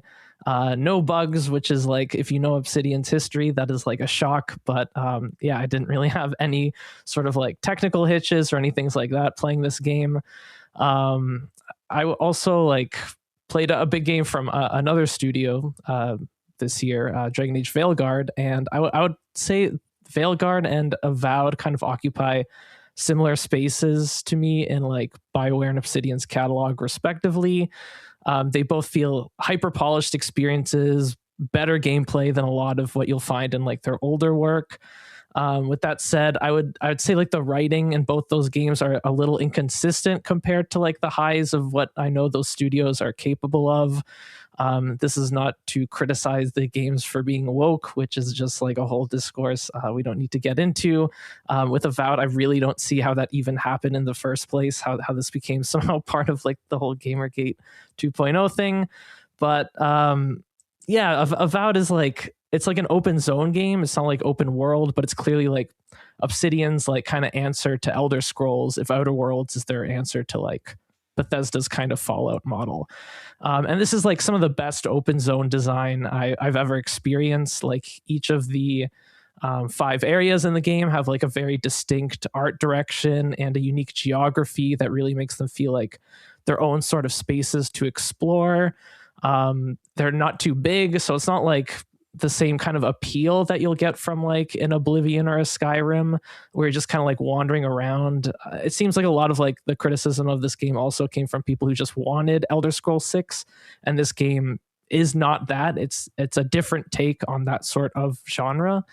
But this is just like jam packed full of like things to see. Like you're wandering around any of these areas, you look at something and be like, I could go there, and you'll go there. There's like a little bit of like parkouring to do, maybe like a combat encounter. The 3D parkouring in this game feels like surprisingly good, and so you're just like discovering these little secrets all the time, getting chests for upgrading your equipment. And the art direction in all of these zones is very distinct and striking. One of the most like unique looking fantasy worlds I remember seeing in a game.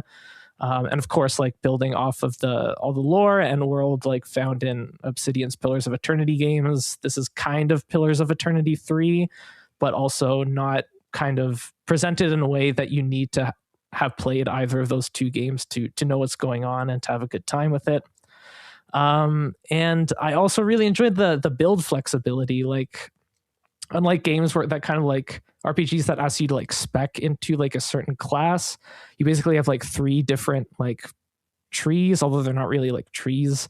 Like just a warrior, kind of like a rogue one, and like a mage. And the only requirements to access the different perks are like level. Otherwise, you're like free to pull from each different spec to like design perks completely around the way you want to play a game.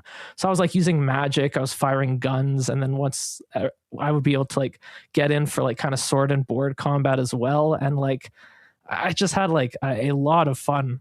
And even though the writing isn't top tier Obsidian, it's still like way above average of like what you'll get in a lot of games. The dialogue choices aren't super reactive, but like the major narrative choices do have very significant consequences on what eventually happens.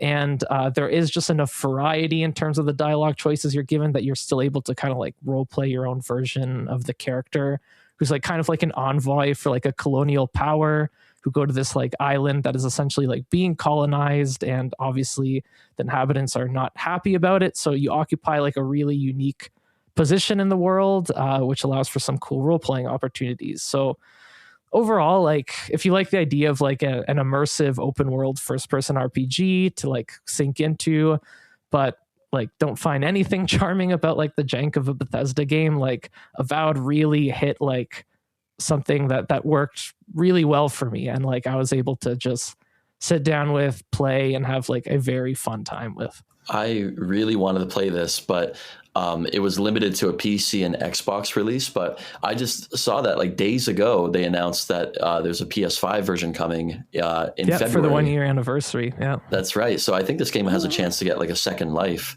I also should point out, like, you know, this came out in February last year, and I think a lot of the hype around the game, or like what it wasn't, was kind of squashed when Oblivion Remastered was like kind of shadow dropped in April.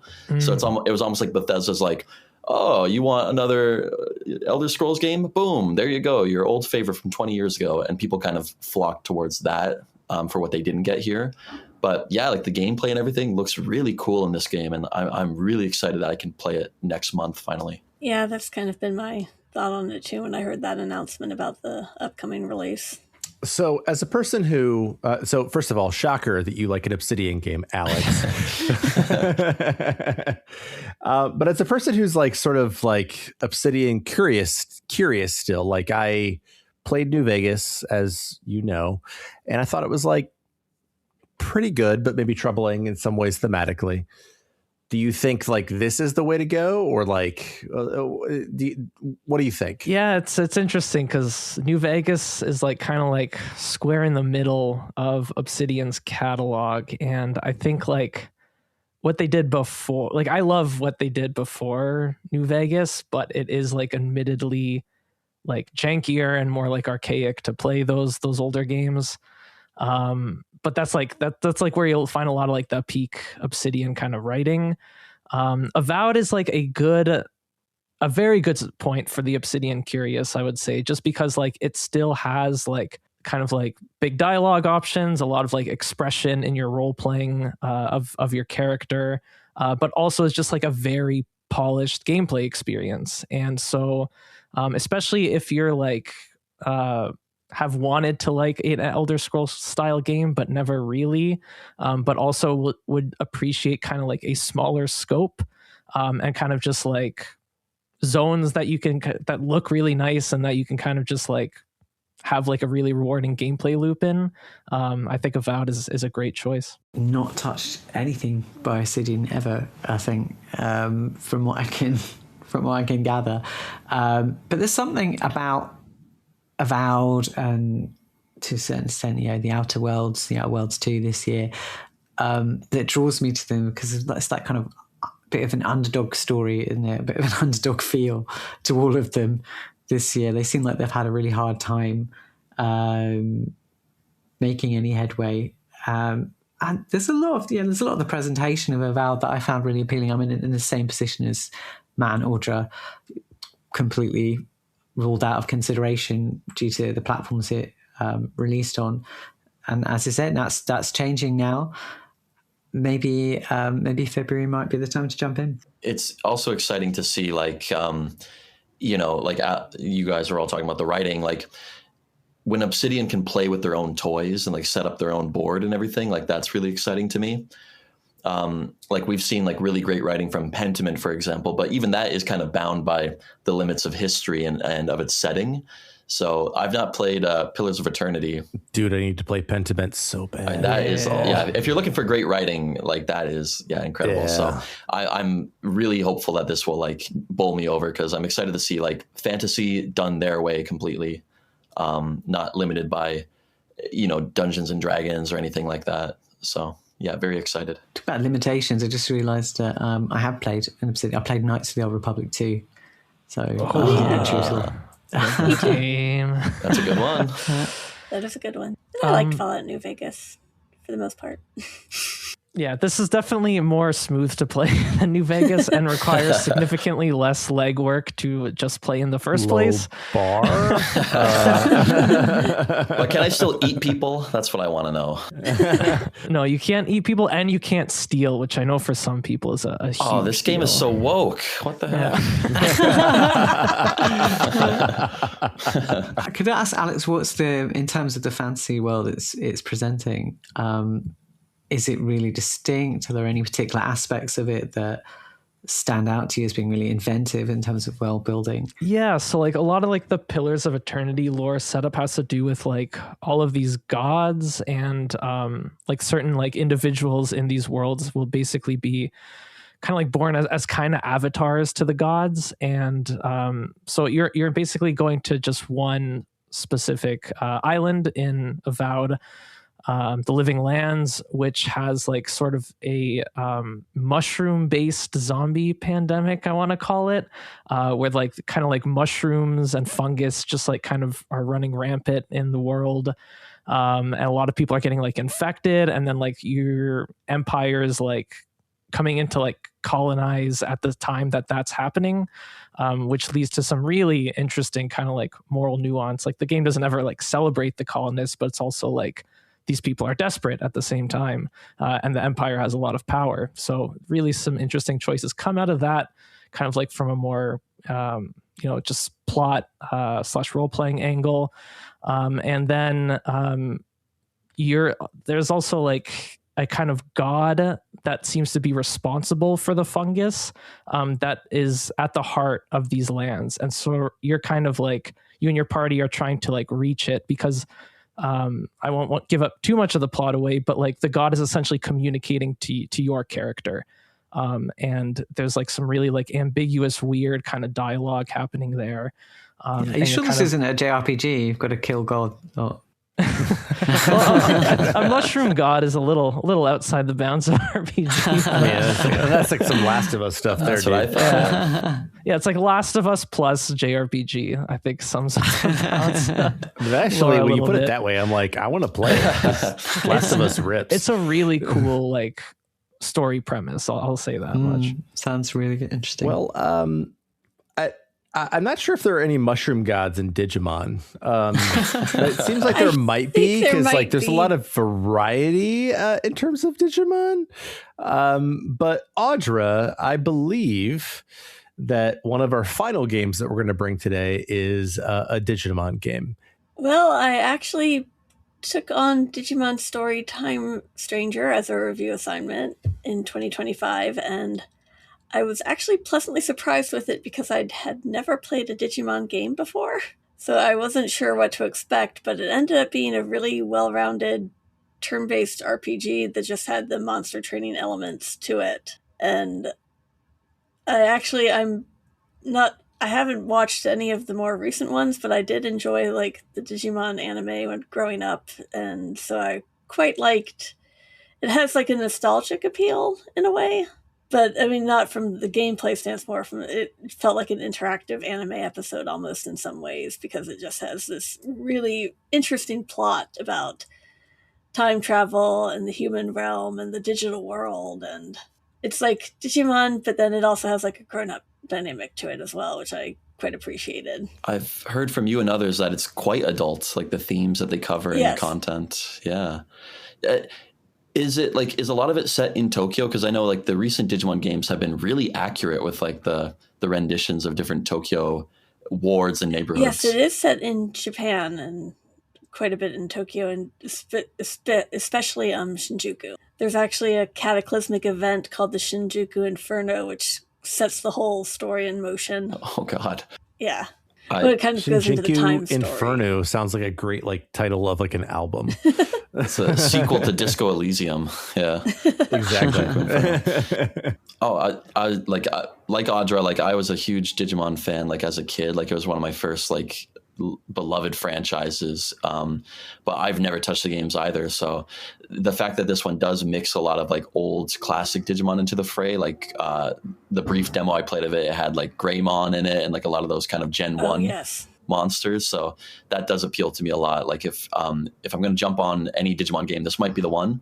And also the fact that they lean so heavily into the kind of Persona-esque turn-based battling. Yes, and there's a lot of Persona elements to it. They even have a in-between, they call it the in-between theater, which is basically their version of like the Velvet Room, which kind of where like dimensions coalesce. And it's a very interesting take for a Digimon game, actually, because I was like, this seems like it's something that's straight up out of a Persona title. Not a bad game to ape, yeah.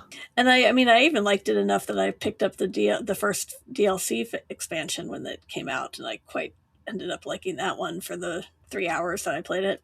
Piggybacking on Matt's point, I heard that Digimon Survive was quite grim for a Digimon game. Do you know where the tone fits with this one between that and the other Digimon games? It does have some surprising grim moments. It ends, I'd say, rather hopefully, but then there's like some bittersweet connotations in the plot.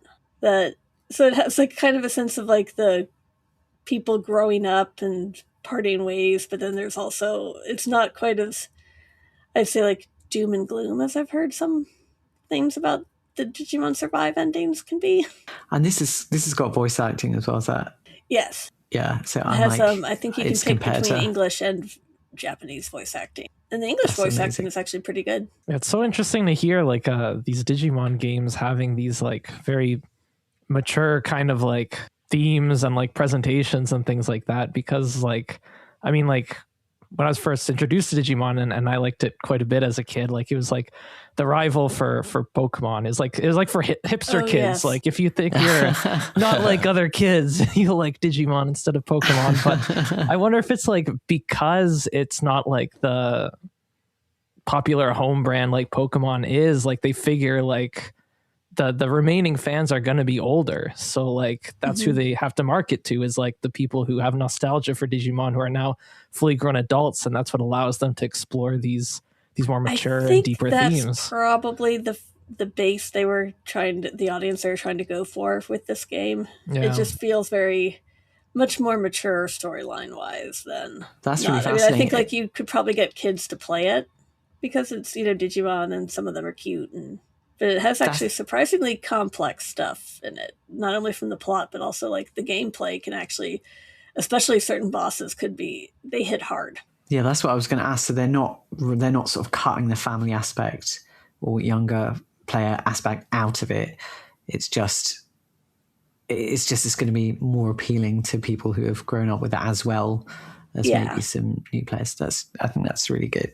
That's something that I would like to see from Pokemon titles myself. Again, I'm not going to dictate what happens with the Pokemon series because I've not played any of those, so that wouldn't be fair. I haven't played any Pokemon either, so yeah. The gameplay too, I do like how it focuses so heavily on like the weapon wheel or like the weapon triangle kind of thing between types of Digimon in a way that's similar to like Monster Hunter Stories. Like it reminded me of that. Yes. There's like a pretty interesting deep strategy there, like in terms of building your monster team and stuff like that too, like who to bring along. And they do some interesting things like in the final battle with time, where it's actually like you go through like they de-evolve the monsters for certain parts of the battle and stuff. So it's definitely a unique take on time travel, I think, in a storyline and how it ties into battle and gameplay. If I remember, like Digimon haven't they always like de-evolved back into like baby form, basically? Like each battle they like evolve into like their mega or champion forms, and then like they revert back to like little cute baby form. In this one, it's actually you start usually with the cute baby form, or then you can kind of gain data for other monsters that you can then evolve, or you can digivolve the baby forms into stronger monsters, and they stay like that, and they basically stay like that unless you choose to like de-evolve them. I always hated that part of Pokemon of like, I lose my cute character and I get this teenaged lizard thing, and then it becomes like an ugly. Yeah, they lose their cuteness for sure, but still, I like the designs in Digimon. They're like very varied. It's like you have monster animal-esque designs, but then you have like, oh yeah, this cute little pom-pom turns into an angelic man or whatever, like it just gets really wild. Yeah. They have some very interesting designs in this one, for especially some more human looking monsters. Yeah. For like they call them like they have these ones that are representing like the Olympus 12, and those are actually very interesting humanoid-esque designs. I think one of them like was in my party during the demo, and I was a little bit thrown off. Like, is this a Digimon or like a human character? But I guess kind of that in between. Yeah. Like season 4 of the anime, they had like the humans turned into Digimon. The Frontier. Mm-hmm. Yeah, that was cool, I thought. That was pretty neat. And they have like, I think it's Digimon from all over the different anime series. So there's some from Frontier and Tamers, like you have Guillemon, and then you have some from some of the ones that I don't know as much, but I thought their designs are pretty cool. Speaking of angelic men, Verso. Yes. Very nice. So like, look, y'all, I know that we have talked a lot about video games that came out this year that maybe didn't get like all the hype, right? I actually think that like that makes for a good episode. We could sit here and talk about Hades 2 or Blueprints for days. And they've been talked to death, and they will be talked to death. But here's the reality. We work for an RPG website. And look, Clair Obscur, Expedition 33, for anything else you think about it, it dominated the conversation this year. And that is my final pick. Because, oh gosh, Clair Obscur Expedition 33 is such a remarkable RPG. And I know that like, there's a lot of discourse around it. I got to be honest with you. Like, I am so glad that I bought this game day and date, and then I played through it like in 4 days because the discourse around Clair Obscur Expedition 33 is infuriating from all sides, and I hate it. And I hate everyone who talks about it, including myself. I hate myself. Seriously.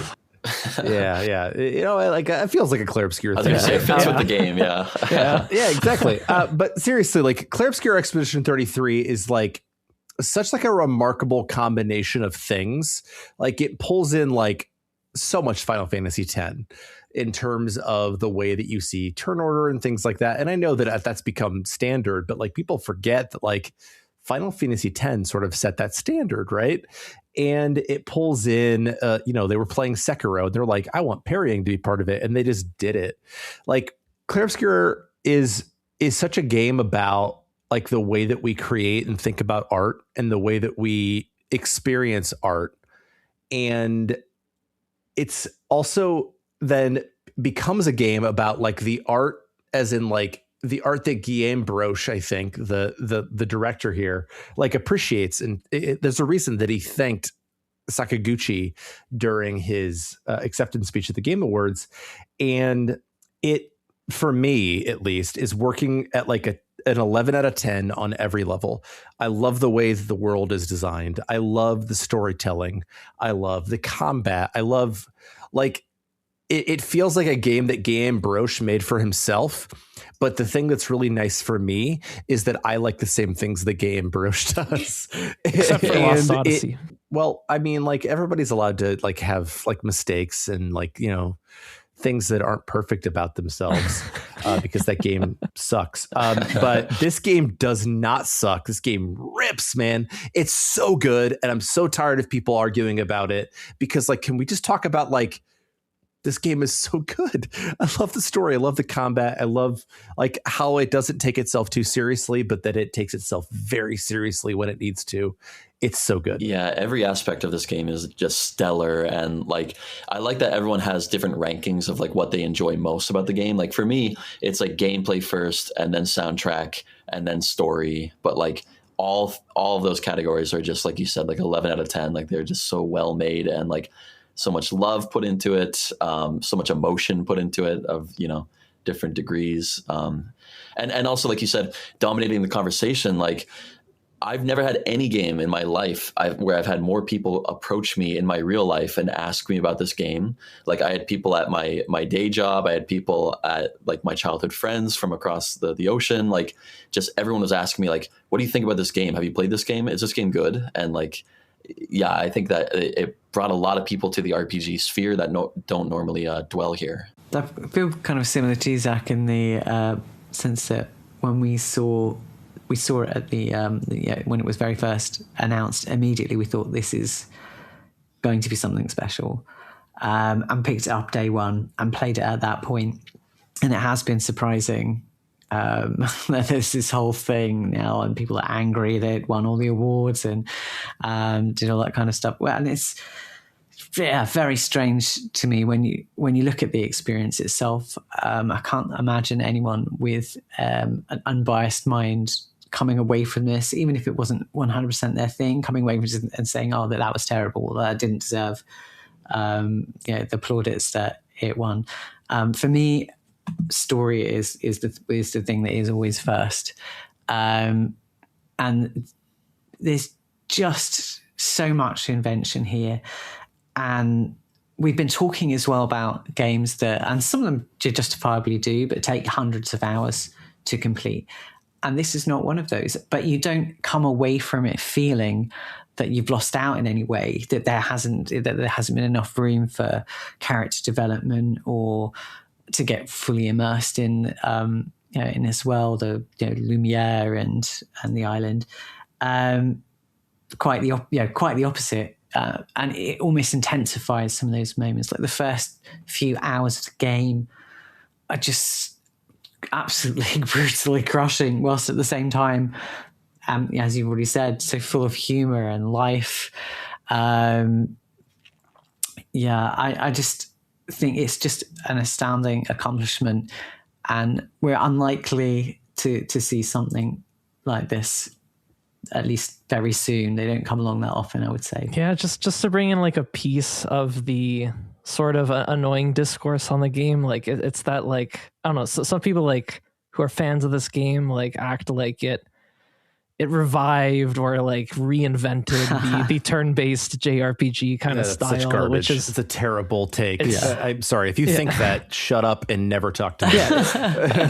Seriously, it's a really bad take, but like it does just speak to the fact that like this game, like it's clearly rooted in clear influences, as we've been talking about, and it just executes those influences so confidently with so much reverence for them, that it feels like a continuity of like a great tradition, in like a way that feels completely natural, and rooted in that tradition, not like apart from it, not above it, not reinventing it, but it just executes that all like so confidently. Like to me, this is like the modern day Chrono Trigger, in that like it's not the most original, innovative RPG ever, but it doesn't waste any of your time. It executes everything with like the standards that we hold to like modern RPG so well, with so much talent behind like the music, the design,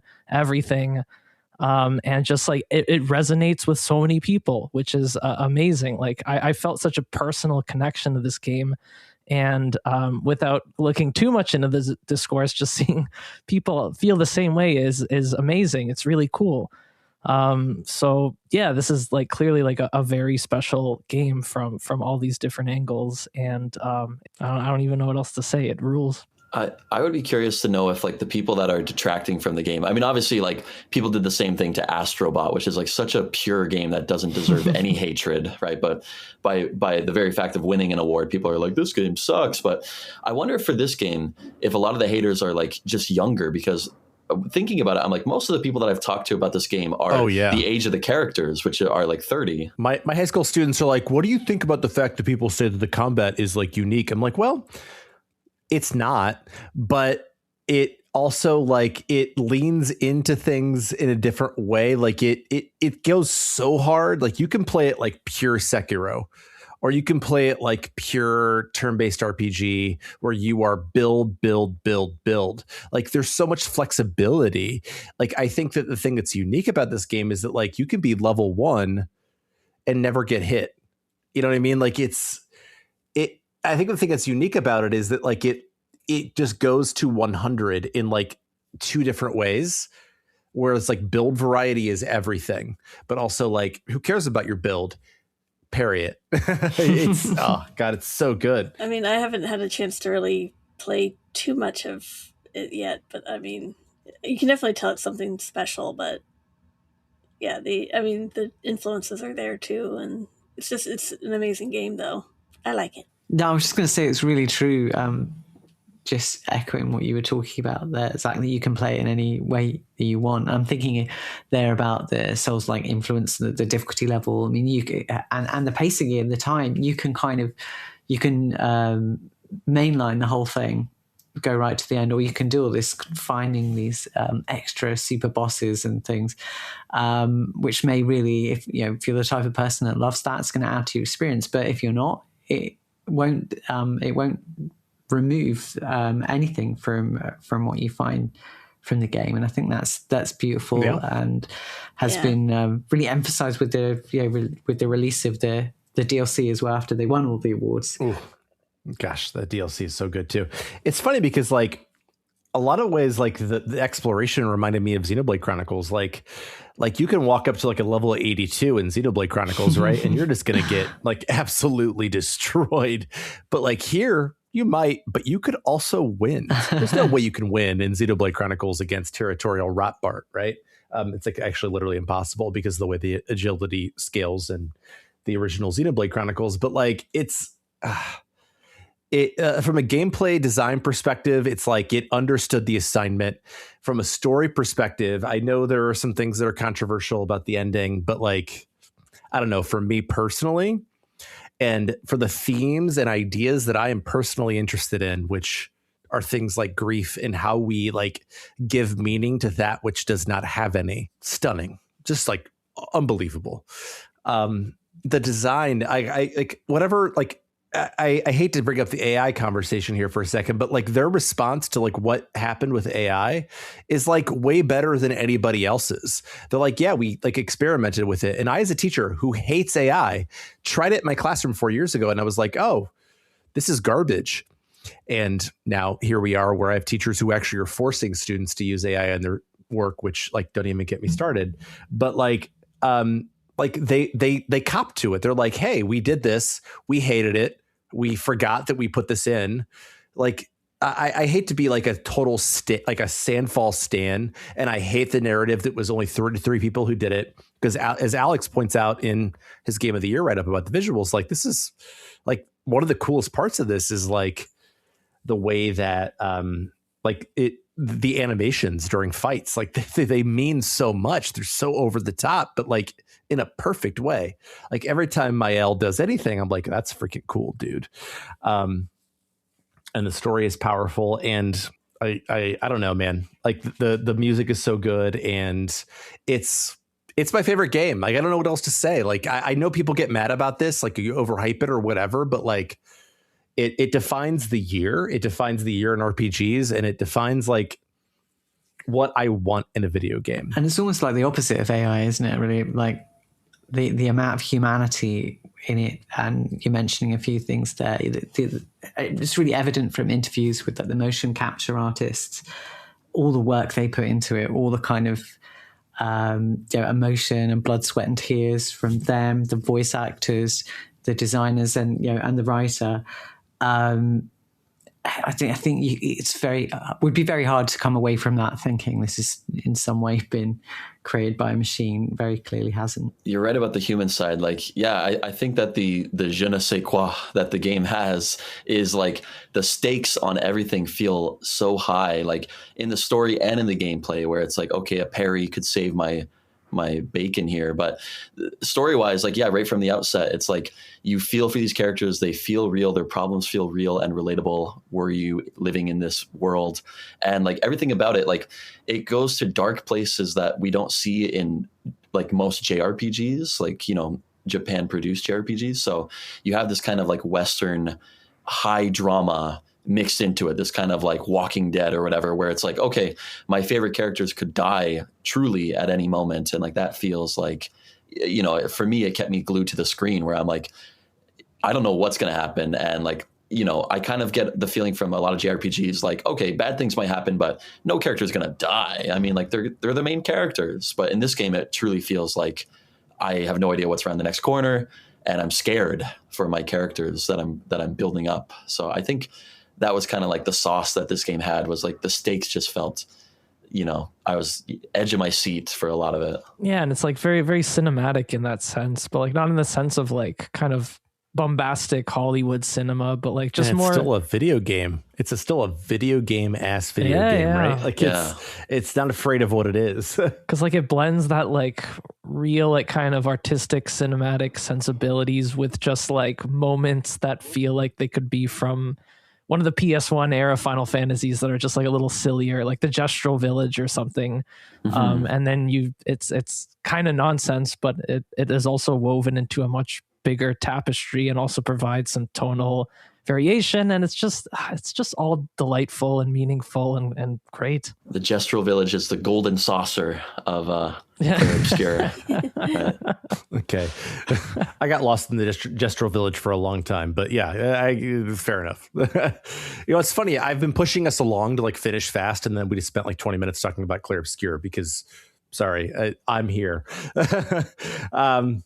But yeah, I think that we talk about 2025. Like, I think that Clair Obscur dominates so much of the conversation, and we joked because I did that last on purpose for the record, listeners, because I knew people would be waiting for it. But like, it dominates so much of the conversation, but like I think really deserves it, and it's a compelling video game on so many levels. Whether you know all its inspirations.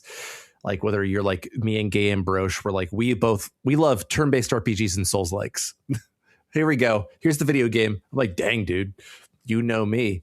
Or you don't. The flexibility that Paul talked about is so important here. Like, you don't have to play expert parry only like psychopaths like me, which I definitely did in my New Game Plus run.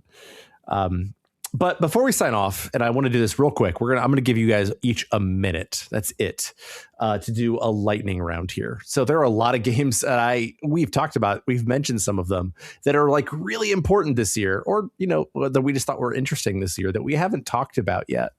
And so I'm going to time each of you, but I'm actually going to start here for a minute. You can like drop down like some like games that you think deserve a mention. And so I am going to talk about remakes because I think partially because I host Retro Encounter and just because I'm old, review a lot of sort of remasters and remakes. And oh, buddy, there were some good ones this year. The Suikoden remake, I think, actually fails on a lot of fronts, but it doesn't matter because it's Suikoden. Suikoden rules. It's still fun to play. Localization's better. Still the best version to play it. Lunar is basically still Lunar. Like, it's very much worth playing. The localization, again, is only slightly in this case adjusted from the Working Designs one, but like in a good way. The Final Fantasy Tactics remaster, oh my goodness, the voice acting in that is phenomenal. The UI adjustments, excellent. It is, I think, by just a smidge over War of the Lions, the best version. But the last one I want to talk about is Dragon Quest 1 and 2 remake, but mostly Dragon Quest 2. Dragon Quest 2, they take it and they turn what is the worst game in the series to what is now, in my opinion, in the conversation for like a top 4 Dragon Quest game. Phenomenal. 1 minute up, I'm done. Whoever else wants to go. A lot of small games that I played for the site, but I was really happy to finally play I Have No Mouth and I Must Scream, the like classic PC adventure game.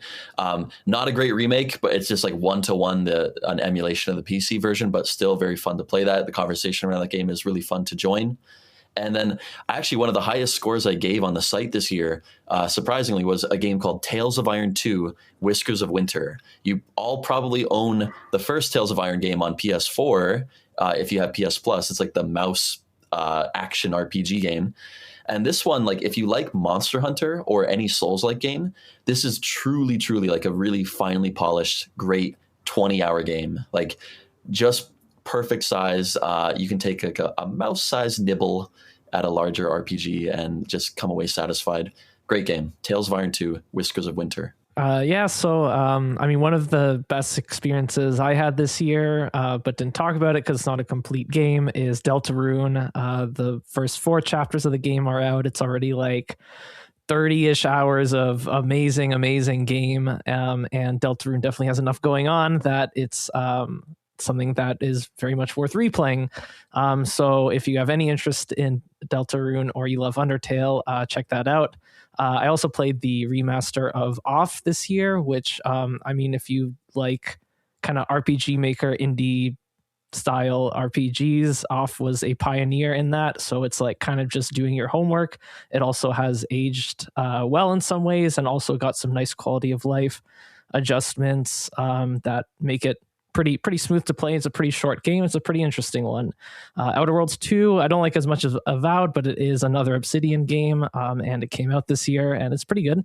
Monster Hunter Wilds, I love Monster Hunter. What more is there to say? Monster Hunter Wilds is more good Monster Hunter, and it's not really... Time is up. It's not... No! Okay, goodbye. Well, okay, I'll go next. Dark Deity 2, a great indie FE inspired SRPG. Eve versus Trails in the Sky Alternative Saga finally came out with a localization, and it's great, especially if you're just fans of Falcom goodness. And Upwards Rain, The Post Office of Farewells, Detective Instinct, Farewell My Beloved, Illusion of Idahari, Mistonia's Hope, just some really kick-butt visual novel graphic adventure titles that are definitely enjoyable, and Bustafella Season 2. Yes. So all of them were also quite enjoyable for VN fans and graphic adventure fans. Look at Audra in 45 seconds. Well done. Well done. Well done. I'm taking her 15 seconds to talk about Night Rain. Go ahead. No, I have nothing to say. Don't call me out on it. Elden Ring Night Rain is pretty good. That's Nicely fair, and maybe slightly more positive than I am about Night Rain. Although playing it with you, Matt, was very fun. Yeah. So, Paul, lightning round, go.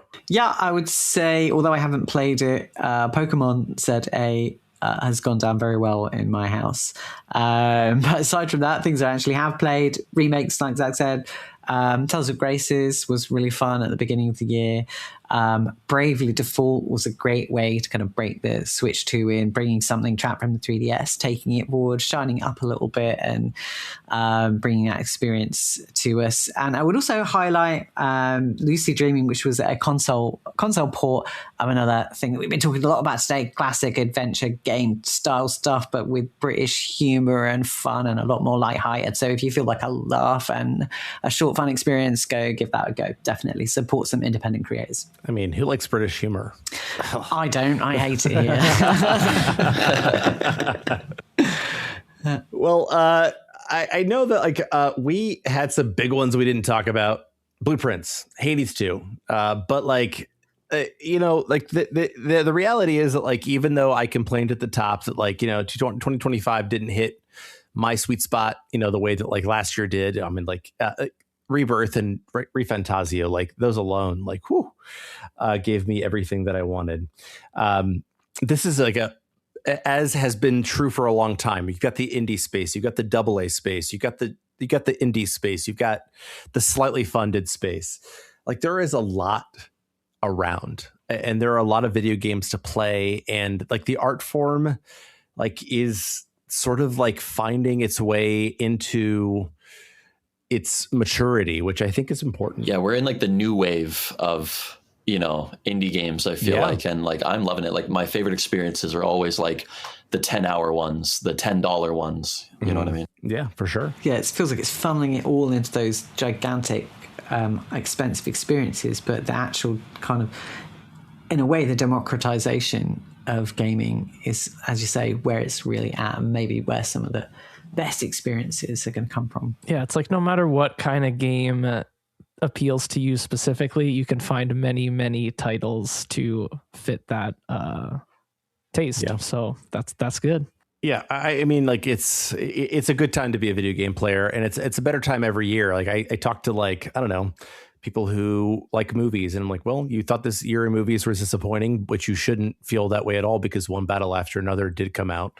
And it's interestingly like my favorite movie of all time and my favorite video game of all time both came out this year. And I am a snob on both of those things.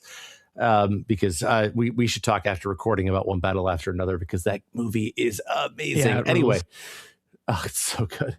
But let's talk a little bit about how let's get into housekeeping because we've already gone long and not retro. Gosh, oh my goodness. Random tends not to go this long. So I apologize, listeners, if you're expecting a shorter experience, but well, I'm hosting. So here I am. So if you're looking for a way to support us at RPG Fan in general, we have a store. You can find it at rpgfan.com/shop or shop on the website. You can buy t-shirts, mugs, things like that. The t-shirts really are of very high quality. I say that I'm wearing one a lot while I'm recording because I put it on when recording and it's very comfy. And it keeps me cozy. You can also check out our past episodes of Random 3 weeks ago because we had sort of a scheduling thing that was happening. The last episode of Random was about the most anticipated games of 2020-26. Paul was on that episode. It was a great episode. They talk a lot about the games that are upcoming, and it was shorter than this episode because Jono's better at this than I am. Last week's Rhythm, which, we had an episode last week because of Rhythm Encounter, which is an episode or is a podcast all about RPG music, was about the best music of 2025. We already had a Clair Obscur episode and I already brought the best tracks from 2025. So they were already taken. So I apologize that you won't get to listen to the very best tracks, which you can go back and listen to the Clair Obscur episode for. I'm just kidding. It's a great episode. You should definitely go listen to it. We also obviously have Retro Encounter, which the last episode that we had for Retro Encounter was the second half of our discussion on 13 Sentinels, Aegis Rim. Aleks was there. Ben Love was there. It was a good time. None of us loved it as much as we were hoping we would, but we still enjoyed the game quite a bit. And now we all want to try yakisoba pan. I mean, I already did. Oh, fantastic. Well, lucky you. Yeah. It's delicious. I'm going to go get some right after this, Aleks, just for you. I was going to say, Matt can just walk down to the gas station and get some. So yeah, it's the 7-Eleven, I'm sure, has yakisoba pan. Oh yeah. I had it in a normal American hot dog bun. So I had to use a fork for it. And I was like, this is not really yakisoba pan, but it was still really good. It was still really good. Anyway, if you would like to get in contact with us, as in at Random Encounter, you can fire us off a message at podcast@rpgfan.com. We'd love to hear from you, whether you have an idea for future episodes, discussion questions, or anything else you'd like to share. I'm sorry we didn't have a discussion question this time, but woof, this is already long. If you'd like to get in touch with Jono, the normal host of the show, personally, you can do so at jlogan@rpgfan.com, or you can find him at jlogan@bluesky.social. And Paul, where can the listeners find you? Yeah, so obviously my stuff on the site. Otherwise, I'm on Blue Sky under my name, and rarely hang out, but I am there on our Discord server under Lord Spiral. Perfect. And what about you, Aleks? You can email me at alexfraniczek@gmail.com. And Audra? You can email me at audrab@rpgfan.com. And Mr. Wardell? You can reach me on Discord, I suppose. I'm not open to many channels, but I'm open to communication.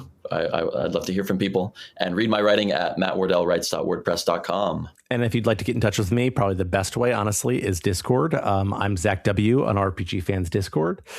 And you can also email me if you would prefer at zachw@rpgfan.com. And if you enjoyed this podcast, please share it with your friends. Help us get the word out there. You can rate us on iTunes, any other podcast player that you listen to us on. Reviews really help us get visibility out there. And I know that might seem silly and you're tired of hearing smash that like button and hit the bell, but it's true. We'd like people to hear us. If you like us, you should do that too. And thank you so much, the four of you, for joining me on this episode. It was a little bit of a long one, but not as long as I feared it could have been. And listeners, whatever you're playing, have fun.